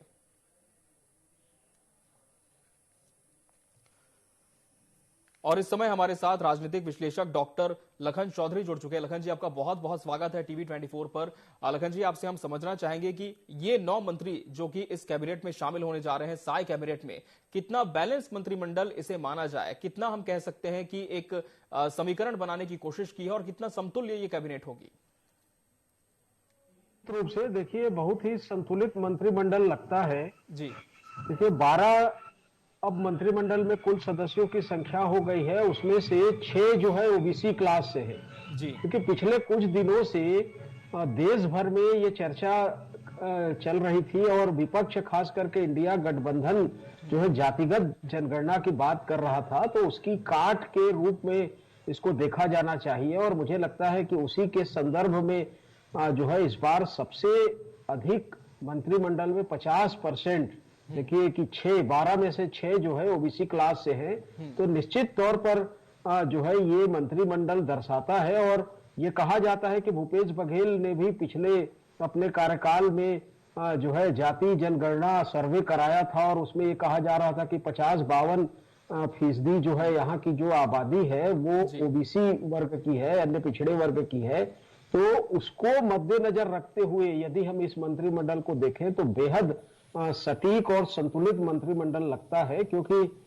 इस देश की यदि के 50% आबादी और इस राज्य की भी, छत्तीसगढ़ की भी 50% आबादी यदि अन्य पिछड़े वर्ग से आती है, तो अन्य पिछड़े वर्ग का यदि मंत्रिमंडल में 6 प्रतिनिधित्व होता है तो निश्चित तौर पर इससे एक अच्छा संदेश जाएगा। और लोकसभा चुनाव में जो 2024 में होने वाले हैं उसमें मुझे लगता है कि भाजपा को काफी जो है फायदा भी हो सकता है या होने वाला है। और जी। उसके अलावा देखिए कि सभी तरह के संतुलन की बात जो है इसमें की जा रही है कि अनुसूचित जनजाति वर्ग से भी 3 बनाए गए हैं, सामान्य वर्ग से भी 2 लोगों को महत्व मिला है। और चूंकि इस बार 10 जो आरक्षित सीटें हैं अनुसूचित जाति वर्ग की, कास्ट की, उसमें भाजपा में 5 हैं और कांग्रेस में 5 हैं, तो 5 में 1 को मंत्रिमंडल में स्थान मिला है। तो मुझे लगता है कुल मिलाकर यदि सभी दृष्टिकोण से देखा जाए तो मंत्रिमंडल जो है एक तरह से जो है संतुलित ही दिखता है। एक चीज मैं इसमें कहना चाहूंगा कि जिस तरह से जातिगत समीकरण के साथ इस मंत्रिमंडल की चर्चा खूब हो रही है कि कलार समाज से भी इसमें प्रतिनिधित्व आया है। आप देखिए कि राजवाड़े समाज से, देवांगन समाज से पहली बार प्रतिनिधित्व आया है, अघरिया समाज से ओपी चौधरी का प्रतिनिधित्व आया है। और तो इसमें ओबीसी में एक जाति का प्रतिनिधित्व थोड़ा सा कम लगता है और इसको लेकर मुझे लगता है कि आने वाले दिनों में हो सकता है कि विपक्ष या कुछ लोग चर्चा भी करें कि जो छत्तीसगढ़ की आबादी में अहम हिस्सा भी रखते हैं यादव समाज, जो यादव समाज है वो छत्तीसगढ़ की जो ओबीसी आबादी है उसमें साहू के बाद, तेली समाज के बाद दूसरे स्थान पर आती है। और लगभग 5 ओबीसी यादव जो हैं वो चुनकर इस बार विधानसभा में आए भी हैं, जिसमें 2-3 भाजपा से भी हैं। तो मुझे लगता है कि एक इसमें जो है भाजपा को करना चाहिए था कि यादव समाज से मंत्रिमंडल में एक चेहरे को स्थान मिलना चाहिए था। वो थोड़ी सी इस मंत्रिमंडल के समीकरण में थोड़ी सी कमी दिखती है। हो सकता है कि आने वाले दिनों में देखिए एक जगह खाली है, उसमें कुछ इस पर विचार हो, या अन्य और संसदीय सचिव हैं और अन्य कई चीजें हैं, उसमें हो सकता है कि इस पर विचार करेगी भाजपा। बिल्कुल। और लखन जी, इसके पहले कयास जिस तरह से लगाए जा रहे थे, जैसे कि एक बड़ा नाम कहें राजेश मूणत का, उन्हें लेकर लगातार ये कयास लगाए जा रहे थे कि इस बार भी मंत्रिमंडल में जगह मिल सकती है। पिछले बार जब वो पीडब्ल्यूडी मंत्री थे, काफी बड़े काम उन्होंने किए थे, जिसकी मिसाल आज के दौर में दी जाती है, लेकिन कहीं पर भी उन्हें स्थान नहीं मिला। उनकी तरह और भी जो बड़े चेहरे जो मंत्रिमंडल में शामिल होने से छूट गए, तो क्या उन्हें संसदीय सचिव बनाकर के इतिश्री कर ली जाएगी कर्तव्य की, या फिर निगम मंडलों में भी कहीं एडजस्ट किया जा सकता है? अब कहीं ना कहीं तो मुझे लगता है एडजस्ट किया जाएगा, और चाहे वो संसदीय, लेकिन देखिए राजेश मूणत का जो आपने नाम लिया, और भी कुछ नाम हैं, तो ये लोग इतने बड़े कद के नेता हैं, तो संसदीय सचिव में मतलब एक नए मंत्री के साथ जो है इनको किस तरह एडजस्ट किया जाएगा, ये भी एक सोचने वाली बात होगी। बजाय इसके मुझे लगता है कि इनको कोई अच्छे निगम मंडल आयोग योजना में शायद जगह मिले तो ज्यादा उचित होगा, क्योंकि देखिए विक्रम उसेंडी हैं, लता उसेंडी हैं, इसी तरह से रेणुका सिंह हैं, जिनका नाम सीएम के लिए चल रहा था और आखिरी समय तक मीडिया में जो है सुर्खियों में रहा रेणुका सिंह का नाम, और जो है सांसद भी रही है जिनका इस्तीफा लिया गया था। गोमती साय है जो सांसद थी और जिनका इस्तीफा लिया गया था। तो ऐसे बड़े बड़े नाम जो है किसी छोटे और पहली बार के विधायक जो मंत्री बने हैं उनके साथ किस तरह ये समायोजन करेंगे, ये भी एक देखने वाली बात होगी। और कोई बड़े आयोग में, मंडल में, निगम में इनको यदि समायोजित किया जाता है तो ज्यादा उचित प्रतीत होता है। बिल्कुल बिल्कुल लखन जी, आप सही कह रहे हैं कि इनका जो कद है उसका भी कहीं ना कहीं ध्यान जो है वो आलाकमान को रखना होगा। फिलहाल मंत्रियों ने लखन जी शपथ ले ली है, लेकिन विभाग कौन सा मिलेगा ये अभी तक स्पष्ट नहीं है। आपका विश्लेषण क्या कहता है, कब तक विभागों का बंटवारा हो सकता है, और जिसे हम कहते हैं सबसे जो प्रमुख विभाग हैं इनमें से किसके जिम्मे वो जा सकते हैं, क्योंकि सभी इनमें जो है कुछ नए चेहरे हैं, कुछ पुराने चेहरे हैं, तो किस तरह से इसमें बैलेंस करने की कोशिश की जाएगी? मुझे लगता है शाम तक विभागों का बंटवारा हो जाएगा, या 1-2 घंटे में विभागों की सूची जो है शायद सार्वजनिक कर दी जाएगी। ज्यादा अब कुछ बचा नहीं है।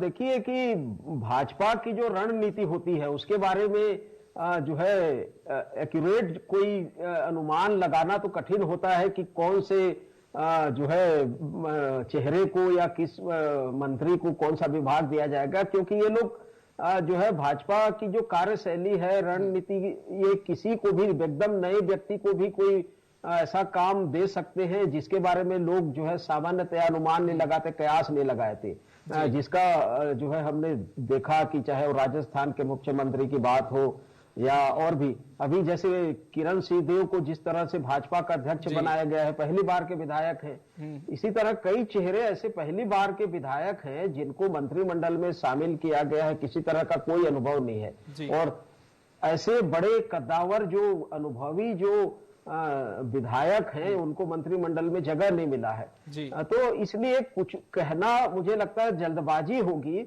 लेकिन जैसे कि बृजमोहन अग्रवाल हैं, रामविचार नेताम हैं, केदार कश्यप हैं, तो ये और दयाल दास बघेल हैं, चारों पुराने हैं, अनुभवी हैं, दिग्गज हैं। तो मुझे लगता है कि जो ऐसे विभाग होते हैं जैसे संसदीय कार्य हुआ, जैसे पीडब्ल्यूडी का हुआ, या इसी तरह से गृह विभाग हुआ, तो इनको दिया जा सकता है या दिया जाना चाहिए। हालांकि इस बारे में जो है किसी भी तरह का पूर्वानुमान लगाना मुझे लगता है भी जल्दबाजी होगी। बिल्कुल लखन जी, और जैसे कुछ नए चेहरे भी हैं, ओपी चौधरी जो कि पहली बार चुनकर विधायक बने हैं, लक्ष्मी राजवाड़े की हम बात करें, टंकराम वर्मा की बात करें, महिला विधायक लक्ष्मी राजवाड़े की बात करें, तो उन्हें लेकर लगातार चर्चाओं का बाजार गर्म है। लखन जी, आप भी जानते हैं कि महिला बाल विकास विभाग इन्हें मिल सकता है। ओपी चौधरी का जब जिक्र आता है तो कहा जा रहा है कि शिक्षा से जुड़ा हुआ कोई विभाग, खेल से जुड़ा हुआ कोई विभाग इन्हें दिया जा सकता है। लखन जी, बिल्कुल, युवाओं से जुड़ा हुआ युवा मंत्रालय है तो निश्चित तौर पर जो है, और ऐसे विभाग जिनका सीधा संबंध जो है मास से हो, मतलब बहुसंख्यक, जैसे स्कूल शिक्षा है, बहुसंख्यक उसमें चीजें होती हैं, तो इस तरह की चीजें निश्चित तौर पर ओपी चौधरी को दी जा सकती हैं। खेल है, युवा विभाग है, इस तरह की चीजें उनको दी जा सकती हैं। बिल्कुल, और कहीं ना कहीं लखन जी अब जिम्मेदारी इन तमाम मंत्रियों की भी होगी कि किस तरह से जब विभागों का बंटवारा होगा तब जनता की उम्मीदों पर भी इन्हें खरा उतरना है, क्योंकि मोदी की गारंटी के आधार पर इस बार का विधानसभा चुनाव लड़ा गया था। और जैसा कि सर्वविदित है कि इस बार भाजपा ने किसी भी राज्य में कोई चेहरा प्रोजेक्ट नहीं किया था, सिर्फ कमल के निशान के आधार पर चुनाव लड़ा था। ऐसे में कितनी जिम्मेदारी अब आप मानते हैं कि मुख्यमंत्री के साथ इनके जो सेनापति, इनके जो उप मुख्यमंत्री हैं, साथ ही मंत्री हैं, इनकी होने जा रही है अब? बिल्कुल, देखिए चुनौती तो बहुत बड़ी है, क्योंकि आने वाले 3 महीने बाद जो है लोकसभा के चुनाव हैं, तो इसलिए जो है मद्देनजर रखते हुए बहुत सारे नाम, जिसमें आप एक राजेश मूणत का नाम ले रहे थे, तो किसी भी तरह का थोड़ा भी यदि किसी चेहरे के साथ, किसी जो है पुराने चेहरे के साथ यदि थोड़ी भी यदि किसी तरह की कोई विवाद या इस तरह की स्थिति जुड़ी हुई है, तो उसको इस बार मंत्रिमंडल से अलग थलग रखने का प्रयास किया है। क्योंकि देखिए राजेश मूणत का चेहरा भी जो है ठीक है कि एक कद्दावर और बड़े अनुभवी नेताओं में आता है, लेकिन बहुत सारी चीजें उनके साथ भी जुड़ी हुई थी, जिनको लेकर लोकसभा चुनाव में हो सकता है कि भाजपा को कुछ नुकसान हो सकता था। तो इस तरह से बहुत सारे नाम है, जैसे अजय चंद्राकर का नाम है, इसी तरह से धर्मजीत सिंह का नाम है। तो कुछ लोग जो विवादों में रहते हैं या जिनके वजह से भाजपा को किसी तरह का कोई संभावित नुकसान न हो, इस बात का भी इस मंत्रिमंडल में ख्याल रखा गया है। और देखिए कि ठीक है कि स्थानीय जो मंत्रिमंडल के चेहरे होते हैं या स्थानीय जो नेतृत्व होता है उसके दम पर चुनाव लड़ा जाता है, लेकिन इस समय तो कुछ परसेप्शन देश में राजनीति का ऐसा बना हुआ है, खास करके तीनों राज्यों के जो परिणाम नतीजे आए हैं, उससे तो ये चाहता है कि मोदी की गारंटी या मोदी का चेहरा जो है वो सर्वोपरि है और इन सब पर भारी पड़ता है। और भाजपा अब ये मानकर चल रही है, और भाजपा के सारे जो कार्यकर्ता हैं, उनके नेता हैं, चाहे वो राज्य के हो चाहे केंद्र के हो, वो भी सब मानकर चल रहे हैं कि मोदी है तो मुमकिन है और मोदी के चेहरे पर किसी भी तरह का चुनाव जीता जा सकता है। और मोदी भी इस चीज को जानते हैं और मानते हैं, और यही वजह है कि वो किसी भी बिल्कुल नए चेहरे को भी बड़ी जिम्मेदारी देने से हिचक नहीं रहे हैं। तो इस समय तो ये स्थिति है कि चेहरा कोई भी हो, चूंकि मोदी का चेहरा सामने है, मोदी की गारंटी है, मोदी है तो मुमकिन है, इसलिए चुनाव जो है किसी भी तरह का जीता जा सकता है। बिल्कुल, और चूंकि अब इसे संयोग कहें या फिर प्रयोग कहें लखन जी, कि नए चेहरों को भी बड़ी जिम्मेदारी अब भाजपा में हम देख रहे हैं, चाहे वो शीर्ष नेतृत्व क्यों ना हो प्रदेश का, हम मुख्यमंत्री पद की बात कर रहे हैं यहाँ पर। लेकिन लखन जी, ये जिस तरह से ये कहा भी जाता है और ये बिल्कुल सच भी है कि विधानसभा चुनाव के विषय अलग होते हैं, लोकसभा चुनाव के विषय अलग होते हैं, लेकिन राज्यों में कड़ी मेहनत करनी होती है सभी पार्टी के कार्यकर्ताओं को। ऐसे में इस बार छत्तीसगढ़ में जब भाजपा ने सत्ता में वापसी की है, कितना माइलेज आपको लगता है इसे भारतीय जनता पार्टी के कार्यकर्ताओं को मिला होगा और लोकसभा चुनाव की परिपाटी से तय की जाएगी? बहुत सही सवाल किया है आपने। देखिए कि जो है लोकसभा चुनाव के जो मुद्दे होते हैं और राज्य के जो चुनाव होते हैं, विधानसभा चुनाव के या स्थानीय चुनाव के मुद्दे बिल्कुल अलग होते हैं।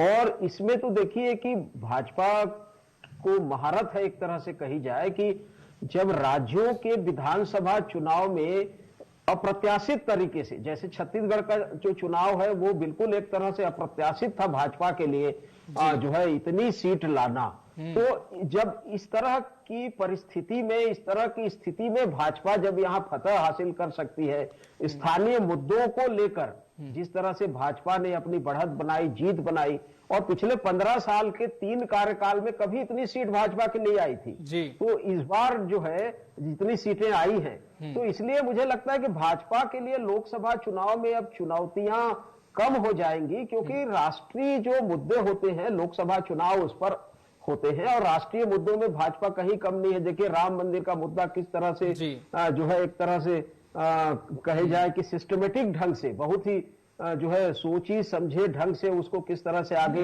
बढ़ाया जा रहा है। और बहुत सारे मुद्दे हैं राष्ट्रीय मुद्दे जिनको लेकर जो है वोटर भी वोटिंग करता है।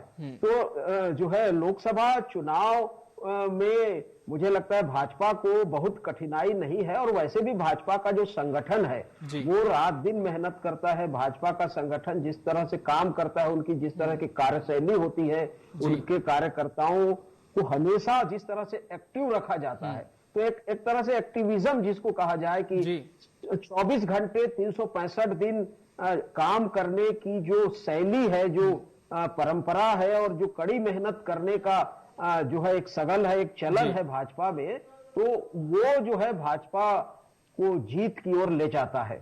मुझे लगता है आने वाले समय के लिए भी देखिए भाजपा ने तत्काल जो है मंत्रिमंडल गठन के पहले भाजपा के नए अध्यक्ष की नियुक्ति कर दी।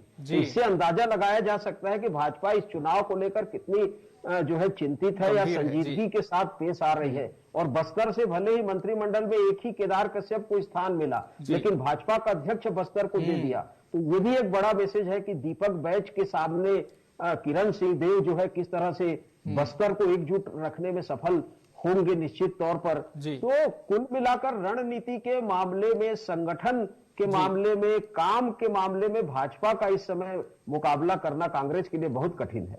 बिल्कुल। और जिस तरह से आपने बड़े मुद्दों की बात की लखन जी, और ये बिल्कुल सही भी है कि राजनीति में जो टाइमिंग होती है वो काफी मायने रखती है। चाहे हम राम मंदिर की प्राण प्रतिष्ठा की बात करें, और बीजेपी ने तो जिस तरह से कहा भी था, उनका शीर्ष नेतृत्व जब छत्तीसगढ़ आया था कि आप भाजपा को जिताएं और आपको रामलला के दर्शन हम कराएंगे। और 23 जनवरी को प्राण प्रतिष्ठा भी की जा रही है पीएम मोदी के द्वारा। बहरहाल अब काफी कम समय लोकसभा चुनाव में है, विधानसभा चुनाव छत्तीसगढ़ में संपन्न हो चुके हैं, मंत्रिमंडल बन चुका है, लेकिन विभागों का बंटवारा होना बाकी है। दूसरी तरफ अगर हम मौजूदा विपक्ष की बात करें, कांग्रेस की हम बात करें, कहां पर आप कांग्रेस को इस समय खड़ा हुआ देखते हैं? एक बड़ी हार, और हम कह सकते हैं कि जिसका अनुमान नहीं था, उस तरह की हार इस बार कांग्रेस की छत्तीसगढ़ में हुई है। लेकिन क्या आपको लगता है कि इससे उबरने में कांग्रेस को अभी और वक्त लगने वाला है और इसका सीधा असर लोकसभा चुनाव में भी दिखेगा? बिल्कुल जी। देखिए कांग्रेस की जो हार थी वो अप्रत्याशित हार थी जी। और कांग्रेस के लोग, क्या भाजपा के लोग खुद इस तरह भाजपा की इतनी बड़ी जीत की उम्मीद नहीं किए थे। बिल्कुल। तो ये जो परिस्थिति उत्पन्न हुई है, इससे निश्चित रूप से सेटबैक तो है, कांग्रेस के लिए एक बड़ा सेटबैक है। और खास करके भूपेश बघेल के लिए एक बड़ा सेटबैक था, क्योंकि भूपेश बघेल के कामकाज को लेकर जिस तरह से राष्ट्रीय स्तर पर जो है एक संदेश गया था, और ये कहा जा रहा था कि भले ही सीटें कम हो जाएंगी और 50 के नीचे भी सीट हो सकती है, लेकिन भूपेश बघेल की जो सरकार है वो रिपीट करेगी, ऐसा अंदाजा और अनुमान जो है भाजपा के लोगों को भी था। लेकिन जिस तरह से परिणाम आया, अप्रत्याशित परिणाम आया, उसको लेकर कांग्रेस निश्चित रूप से सेटबैक में है, निराशा में है। लेकिन दूसरी ओर हम देखते हैं कि वोट शेयर की बात जब हम देखते हैं तो कांग्रेस का वोट शेयर मामूली 0.5% से भी कम हुआ है। मतलब आज भी कांग्रेस का वोट शेयर भले ही वो 71 से घटकर 35 में सिमट गई है, लेकिन वोट शेयर 40% से ऊपर है। और तीनों राज्यों में, चाहे वो मध्य प्रदेश हो, चाहे राजस्थान हो, चाहे छत्तीसगढ़ हो, आज भी कांग्रेस का वोट शेयर लगभग 42-44% के आसपास है। तो कांग्रेस का जो जनाधार है वो कम नहीं है, या चिंता की बात नहीं है। लेकिन चिंता की बात कांग्रेस की ये है कि कांग्रेस का जो संगठन है वो बेहद कमजोर है, लचर है, और इनकी जो कार्यशैली है, काम करने की जो तरीके हैं इनके, वो उससे जनता के बीच में एक सही संदेश नहीं जा पाता। कार्यकर्ताओं में जोश जो एक तरह से होना चाहिए, एक उत्साह का वातावरण होना चाहिए, वो नहीं हो पाता। और आपस में उलझकर कांग्रेस जो है एक कुछ ऐसे कर बैठते हैं कि जनता उसको जो है वोट नहीं दे पाती, या जनता का विश्वास नहीं जीत पाती कांग्रेस जो है, और कार्यकर्ता भी फिर निराशा की स्थिति में हो जाती है। तो कांग्रेस यदि अच्छी तरीके से संगठन को मजबूत करे, कार्यकर्ताओं को साथ लेकर चले, आपसी जो गुटबाजी है, इनका आपसी जो समन्वय की कमी है, इसको लेकर यदि ये लोग लग जाएं, भिड़ जाएं अभी से, तो कांग्रेस जो है अच्छी चुनौती भाजपा को दे सकती है। लेकिन दिक्कत यही है कि संगठन कहीं नजर नहीं आता, कार्यकर्ताओं में उत्साह दिखता नहीं, क्योंकि बड़े नेता जो है पद में आने के बाद कार्यकर्ताओं को भूल जाते हैं। तो ऐसे परिस्थिति में, ऐसे माहौल में कांग्रेस के लिए निश्चित तौर पर चुनौती तो है कि लोकसभा में 2 सीट जो इनकी थी पिछले बार, उसको ये बचा पाते हैं या क्लीन स्वीप जो है हो जाता है, या पूरी की पूरी भाजपा ले जाती है। तो चुनौती तो कांग्रेस के लिए निश्चित तौर पर है। जी बिल्कुल लखन जी, और चुनौती इस बार भी कांग्रेस के लिए थी। लेकिन क्या आपको लगता है कि अति आत्मविश्वास कांग्रेस का था? जिस तरह से आपने भी कहा कि एक समीकरण चल रहा था कि भले सीटें कम होंगी लेकिन सरकार जरूर बन जाएगी, और हमने देखा कि 2 साल पहले से हम लगातार देख रहे हैं मुख्यमंत्री भूपेश बघेल काफी सक्रिय थे अपने दौरों को लेकर। 90 विधानसभाओं में जनचौपाल उन्होंने लगाई, जनसंवाद किया। बीजेपी ने पुरजोर इसका पलटवार किया। इसके अलावा हम देखते थे युवाओं के लिए कई योजनाएं लाने की बात कही थी, लेकिन चुनावी साल में बेरोजगारी भत्ते का वितरण उन्होंने युवाओं को किया और इसे भी बीजेपी ने चुनावी मुद्दा बनाया। और सबसे अहम बात लखन जी, महतारी वंदन योजना निश्चित तौर पर बीजेपी के लिए गेम चेंजर साबित हुई। लेकिन कांग्रेस ने जिस तरह से लक्ष्मी पूजा के दिन एक बड़ी योजना का ऐलान किया, इससे कहीं ना कहीं हम क्या ये माने कि कांग्रेस एक संजीवनी मानकर चल रही थी, लेकिन ठीक उलट इसके परिणाम हुए? निश्चित तौर पर देखिए, आपने सही कहा कि कांग्रेस अति आत्मविश्वास में चल रही थी और भूपेश बघेल के जितने भी करीबी और उनके समर्थक हैं 75 पार का नारा लगा रहे थे, और लगातार ये नारा पिछले 3-4 महीने से लगा रहे थे। लेकिन इस बीच में इन्होंने 75 पार का नारा तो लगा दिया, लेकिन कार्यकर्ताओं को जोड़ कर रखना, अपनी नीतियों को किस तरह से लोगों तक पहुंचाना, डिलीवरी करना, डिलीवरी जो होती है ना नीतियों की, योजनाओं की, कार्यक्रमों की, उसमें जो है कांग्रेस की तरफ से चूक हुई। और पिछले 3 महीने के पहले यदि हम लगभग 4.25 साल को देखें तो भाजपा के बहुत ज्यादा जो है वहां पर चर्चा नहीं होती थी 4.25 साल तक। केवल भूपेश बघेल की नीतियां, भूपेश बघेल की योजनाएं और भूपेश बघेल के कार्यक्रमों की चर्चा होती थी 4.25 साल तक। लेकिन आखिरी के 3 महीने में, मात्र 3 महीने में पासा पलट गया, और ऐसा पलटा कि जो है कांग्रेस को जो है कहीं से पता भी नहीं चल पाया, इसकी भनक भी नहीं लग पाई। तो महतारी वंदन योजना निश्चित तौर पर एक बड़ी गेम चेंजर साबित हुई। इसी तरह से जो है पीएम आवास को लेकर भी भाजपा ने पिछले 4-6 महीने में बड़ा आंदोलन भी किया था, राज्य सरकार पर खूब आरोप लगाए थे, लेकिन इसको लाइटली लिया कांग्रेस ने और ये कहा कि जो है पीएम आवास योजना में जो है हमारी सरकार के ऊपर भाजपा बेवजह आरोप लगा रही है, इसने इससे कुछ होना जाना नहीं है। तो मुझे लगता है कि अति आत्मविश्वास तो कांग्रेस में था निश्चित तौर पर, और आप केवल नारा लगा देंगे और चुपचाप सो जाएंगे तो इससे जो है आपको वोट नहीं मिलने वाला है। आप अपनी योजनाओं को आखिरी समय तक जो है जनता के बीच में ले जाने में सफल होते हैं, तभी आपको वो वोट के रूप में तब्दील होता है। तो यहाँ पर भाजपा की तुलना में कांग्रेस जो है चूक गई और उसी का खामियाजा कांग्रेस को भुगतना पड़ा। बिल्कुल, और सबसे बड़ी चूक लखन जी, क्या आप इससे सहमति रखेंगे कि सरगुजा संभाग में हुई 14 की 14 सीटों पर बिल्कुल बीजेपी ने क्लीन स्वीप किया है। प्रदेश के जो पूर्व उप मुख्यमंत्री रहे टीएस सिंहदेव उसी संभाग से आते हैं, मामूली अंतर से चुनाव भी हार गए। तो क्या कांग्रेस इस पूरे समीकरण को पहले भांप नहीं पाई, या फिर यहां पर भी अति आत्मविश्वास देखने को मिला? सरगुजा का जो मामला था और सरगुजा की जो हार है वो कांग्रेस के लिए एक तरह से भस्मासुरी हार की तरह साबित हुई कहा जा सकता है कि 14 में 14 पिछले बार कांग्रेस के पास थी, इस बार 14 में 14 जगह हार गई। तो अति आत्मविश्वास के अलावा देखिए सरगुजा की हार का एक बड़ा जो कारण है वो अंतर कलह है, और टीएस सिंहदेव और भूपेश बघेल के बीच की जो एक तरह से मनमुटाव कहे या एक तरह से दोनों के बीच में मुख्यमंत्री पद को लेकर जो 2.5 साल पहले से एक अंदरूनी लड़ाई जो शुरू हुई थी, उसका नतीजा माना जा रहा है कि जिस तरह से बृहस्पति सिंह जो है टीएस सिंहदेव के खिलाफ मोर्चा खोलकर पिछले कुछ सालों से बैठे थे, और ये कहा जाता है कि बृहस्पति सिंह को जो है भूपेश बघेल का साथ था, अंदरूनी साथ था, और इसलिए वो इतनी बड़ी मुखालफत जो है बाबा के विरुद्ध कर सके। तो इस तरह की जो चीजें जनता के बीच में गई, फिर कुछ दिनों से बाबा खुद जो है जिस तरह से बयानबाजी कर रहे थे कि ये मेरा अंतिम समय है, अंतिम मौका है, अंतिम चुनाव है, तो भूपेश बघेल और टीएस सिंहदेव के बीच में जिस तरह से तल्खियां बीच बीच में सामने आती थी, तो लोगों को लगने लगा कि इन दोनों में आपस में अब सीएम पद को लेकर खींचतान भी हो रही है, और इसका फायदा वहां पर भाजपा ने उठाया।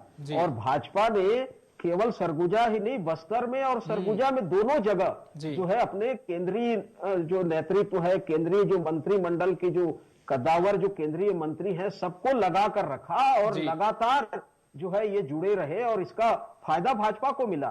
तो मुझे लगता है कि सरगुजा की जो हार में कांग्रेस की अपनी अंतर जो कला है, अंदरूनी जो गुटबाजी है, वो ज्यादा जिम्मेदार है। अंदरूनी गुटबाजी का एक और उदाहरण चुनाव नतीजों के बाद भी देखने को मिला लखन जी, जब लगातार विरोध के स्वर खुलकर सामने आने लगे और पब्लिक डोमेन में जो कांग्रेस के ऐसे विधायक रहे जिनकी टिकट काट दी गई या फिर जो चुनाव हार गए, उन्होंने सीधे तौर पर जो प्रदेश का शीर्ष नेतृत्व है उन्हें हार के लिए जिम्मेदार ठहरा दिया।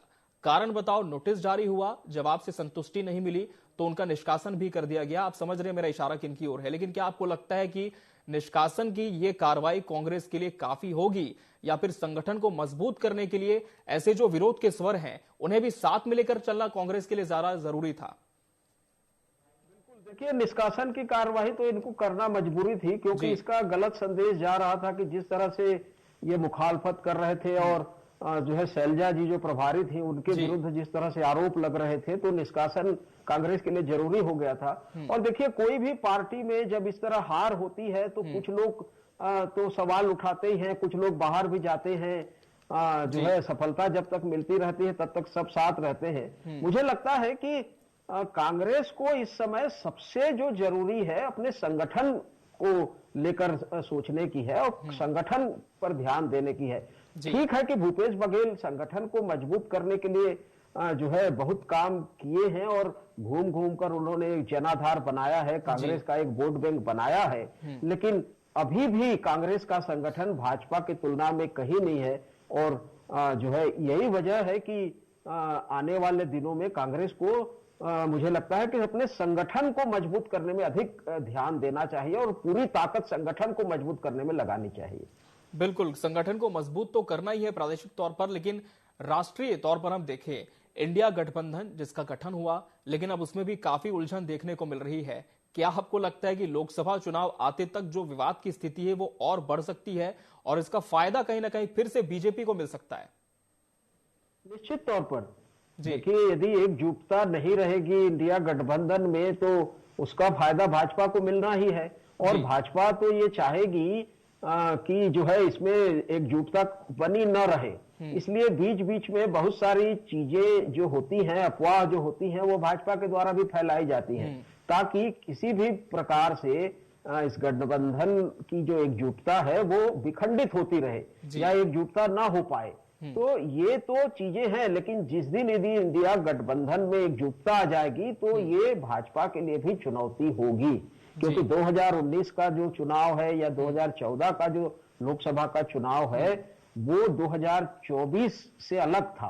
और 2024 के चुनाव में यदि इंडिया गठबंधन साथ में जो है चलकर यदि चुनाव को लड़ते हैं और तो निश्चित तौर पर भाजपा के लिए समस्या पैदा हो सकती है, लेकिन इतना आसान नहीं है इंडिया गठबंधन में, क्योंकि सीटों का बंटवारा जब होगा तो आने वाले समय में इनकी जो कठिनाइयां हैं, चुनौतियां हैं और बढ़ सकती हैं, क्योंकि जो है सभी पार्टियों की अपने अपने महत्वाकांक्षाएं हैं और सभी पार्टियों की अपने अपने जो है राज्यों में, खास करके जैसे उत्तर प्रदेश में समाजवादी पार्टी के साथ कांग्रेस का किस तरह से तालमेल होगा, पश्चिम बंगाल में तृणमूल के साथ कैसा तालमेल होगा, तो कांग्रेस इस समय बेहद जो है कमजोर स्थिति में है, तीनों राज्यों में हार चुकी है। तो साउथ के जो है कर्नाटक और जो है तेलंगाना को यदि छोड़ दे तो कांग्रेस की स्थिति तो बेहद खराब है, और ऐसे समय में कितना समझौता कांग्रेस करती है उस पर निर्भर करेगा कि इंडिया जो गठबंधन है वो कितना सफल होगा। बिल्कुल लखन जी, लेकिन इस कमजोरी का कारण क्या आप मानते हैं? क्या ये कि राष्ट्रीय तौर पर कोई बड़ा चेहरा कांग्रेस के पास नहीं है, जैसे कि बीजेपी के पास अब हो चुका है? देखिए, ऐसा तो नहीं है कि बड़ा चेहरा नहीं है। देखिए, नेताओं की या चेहरों की कमी नहीं है कांग्रेस में, बहुत अच्छे अच्छे लीडर हैं कांग्रेस में भी, लेकिन सबसे बड़ी बात कि उनको प्रोजेक्ट करके किस तरह से उसको जो है जनता के बीच में ले जाया जाए, ये दिक्कत हो रही है। कांग्रेस भाजपा जो है हमेशा परिवारवाद का आरोप देखिए कांग्रेस पर लगाती है और अंत में वो चीज सही भी सफल हो जाती है कि देखिए अभी तीनों राज्यों में जब चुनाव प्रचार हो रहे थे तो केवल राहुल गांधी और प्रियंका गांधी का चेहरा ही सामने होता था और केवल दो लोग जो है चुनाव प्रचार में जाते थे जनता के बीच में, जबकि कई बड़े चेहरे अच्छे जिनके नाम हैं, जिनके काम हैं, कांग्रेस में अच्छे लीडर हैं, उनको सामने आगे आने नहीं दिया जा रहा है। तो ऐसे स्थिति में जब तक आप सामूहिक नेतृत्व के साथ आगे नहीं आएंगे, जो पार्टी के अच्छे लीडर हैं उनको सामने नहीं लाएंगे, नहीं लाने देंगे, तो फिर भाजपा का मुकाबला कैसे करेंगे?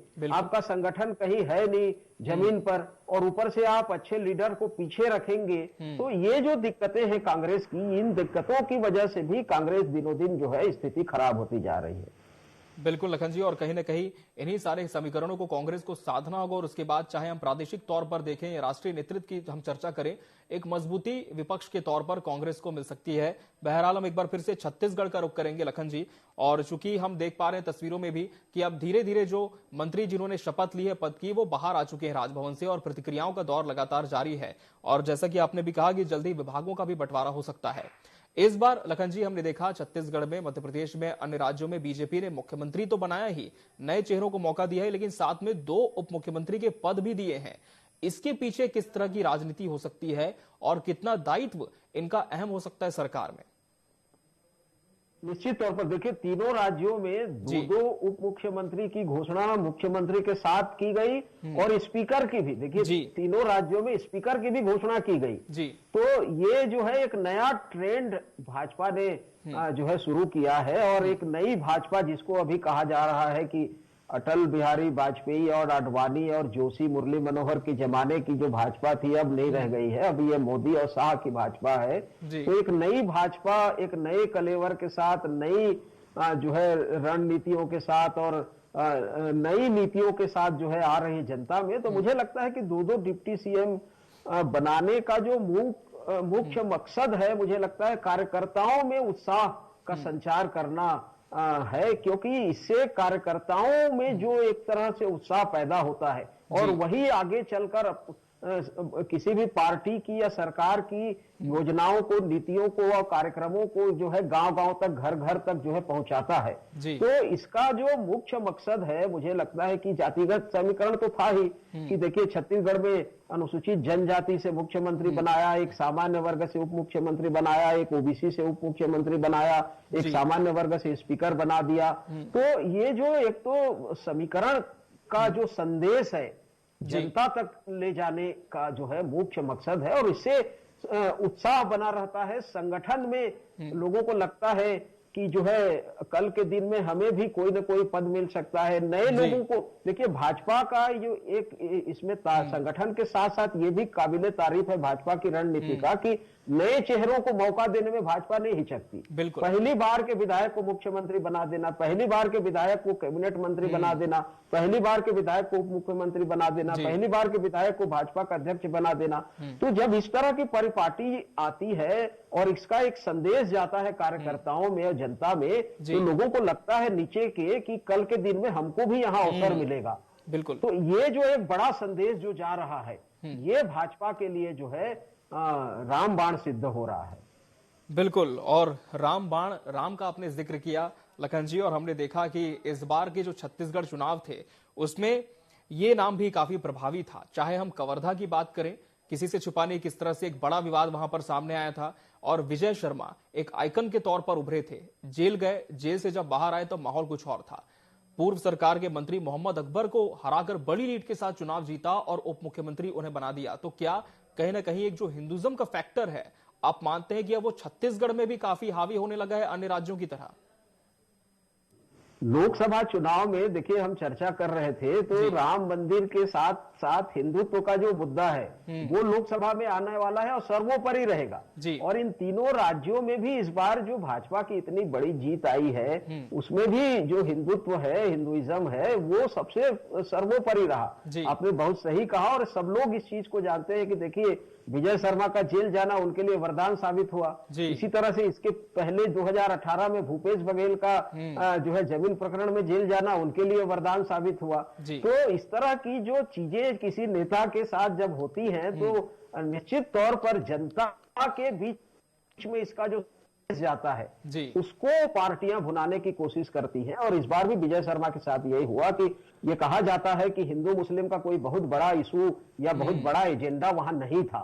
इसी तरह से साझा विधानसभा में भी जो बिरनपुर की जो घटना थी वो भी कोई बहुत बड़ी घटना नहीं थी कि जिसको इस तरह हाइप दिया जाए या हाइप देकर इसका जो है लाभ लिया जाए। तो हिंदू मुस्लिम का जो मसला था और यही वजह है कि मोहम्मद अकबर जैसे कद्दावर नेता की इस तरह से हार होती है और विजय शर्मा धर्मांतरण और हिंदुत्व के चेहरे के रूप में उभरते हैं और उनको सीधा उप मुख्यमंत्री का चेहरा मिलता है और इसका फायदा लोकसभा में भाजपा उठाने की कोशिश करेगी। आखिर ईश्वर साहू को विधायक बनाया है, विजय शर्मा को उप मुख्यमंत्री बनाया है, तो निश्चित रूप से धर्मांतरण हिंदू मुस्लिम का मसला सर्वोपरि है और छत्तीसगढ़ के 2024 के लोकसभा चुनाव में भाजपा इसको पूरी ताकत के साथ भुनाएगी। जी बिल्कुल लखन जी। और एक और खास बात जिसका हम यहां पर जिक्र करना चाहेंगे लखन जी की बीजेपी के जो तीनों प्रदेश महामंत्री थे सभी ने चुनाव जीता है। विजय शर्मा का हम जिक्र कर ही रहे थे। इनके अलावा ओपी चौधरी पिछली बार खरसिया से लड़े थे, चुनाव हार गए थे, इस बार सीट बदलकर लड़े, चुनाव जीत गए। नारायणपुर से ही केदार कश्यप को पिछली बार चुनाव में उतारा गया था लेकिन एक हार उनकी हुई थी, इस बार वो भी जीत गए। अब ये जो दोनों प्रदेश महामंत्री हैं इनके जीत के मूल कारण क्या देखते हैं? क्या जमीनी स्तर पर पुरजोर मेहनत की 5 साल ये जीत का कारण था या फिर एक तरह से लहर चली, जैसे कि पिछली बार कहा जा रहा था एक परिवर्तन की लहर थी, तो क्या इस बार उस तरह का लहर आप देख पाए यहां पर? केदार कश्यप पिछले बार हार गए थे वो किसी वजह से लेकिन इस बार उनका जीतना तय था क्योंकि उनका जो पारिवारिक जिस तरह से वर्चस्व है वहां पर और एक तरह से कहे कि उसकी जो छवि है उनके पिताजी को लेकर और उनका जो जनाधार है तो उनके लिए तो कोई बहुत बड़ी बात नहीं थी उनकी जीत जो है। लेकिन मुझे लगता है कि और दूसरी तरफ हम देखते हैं कि जो है स्वयं विजय शर्मा का जो है वो हिंदुत्व और धर्मांतरण के मुद्दे पर लेकर जो है जनता को जिस तरह से जो है एक तरह से कहा जाए कि एक संदेश देने की कोशिश हुई और केंद्र का समर्थन मिला।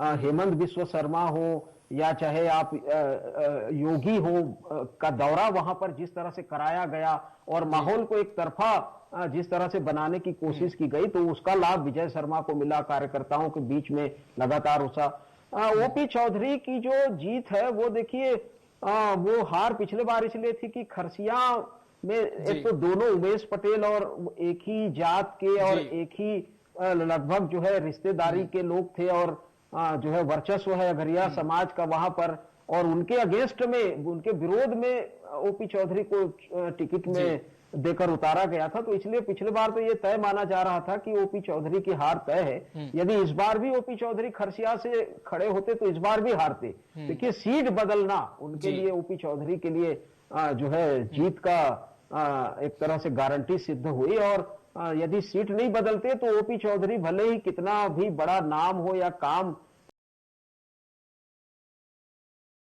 के लिए बिल्कुल। और हमने देखा कि ये वो तमाम नेता हैं लखन जी जो विपक्ष में रहते हुए सड़कों पर आते थे, लगातार भूपेश सरकार की नीतियों का विरोध करते थे, अधूरे वादों का जिक्र किया जाता था। इस बार वादे तो बीजेपी ने भी बहुत सारे किए हैं, मोदी की गारंटी के तौर पर ये वादे हैं।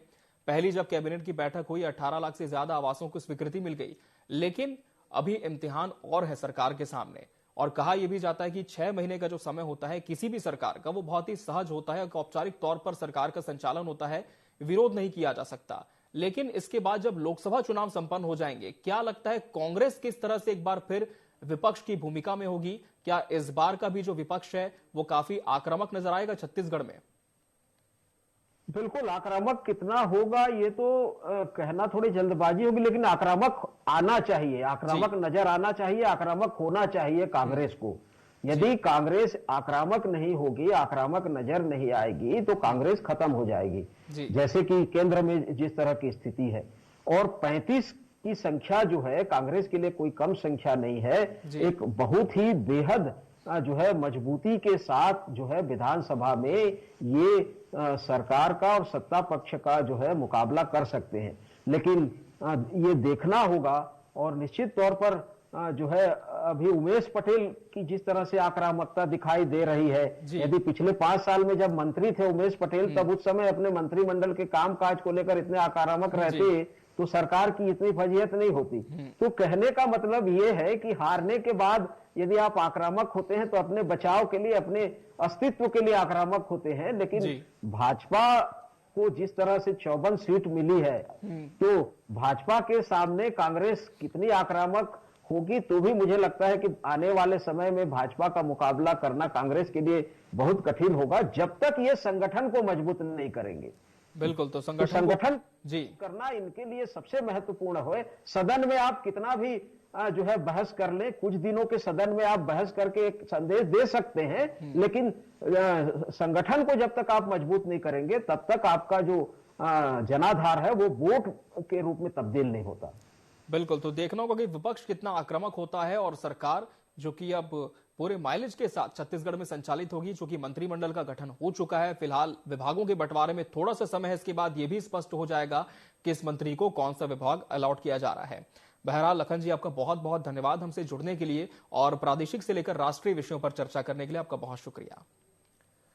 तो छत्तीसगढ़ में मंत्रिमंडल का गठन हो चुका है, सभी 9 विधायकों ने मंत्री पद की शपथ ले ली है। आगे विभागों का बंटवारा होगा, किस मंत्री के पास किस विभाग का जिम्मा जाएगा, ये तमाम अपडेट्स आपको लगातार मिलती रहेंगी टीवी 24 पर। फिलहाल मुझे दीजिए इजाजत, आप बने रहिए टीवी 24 के साथ। नमस्कार।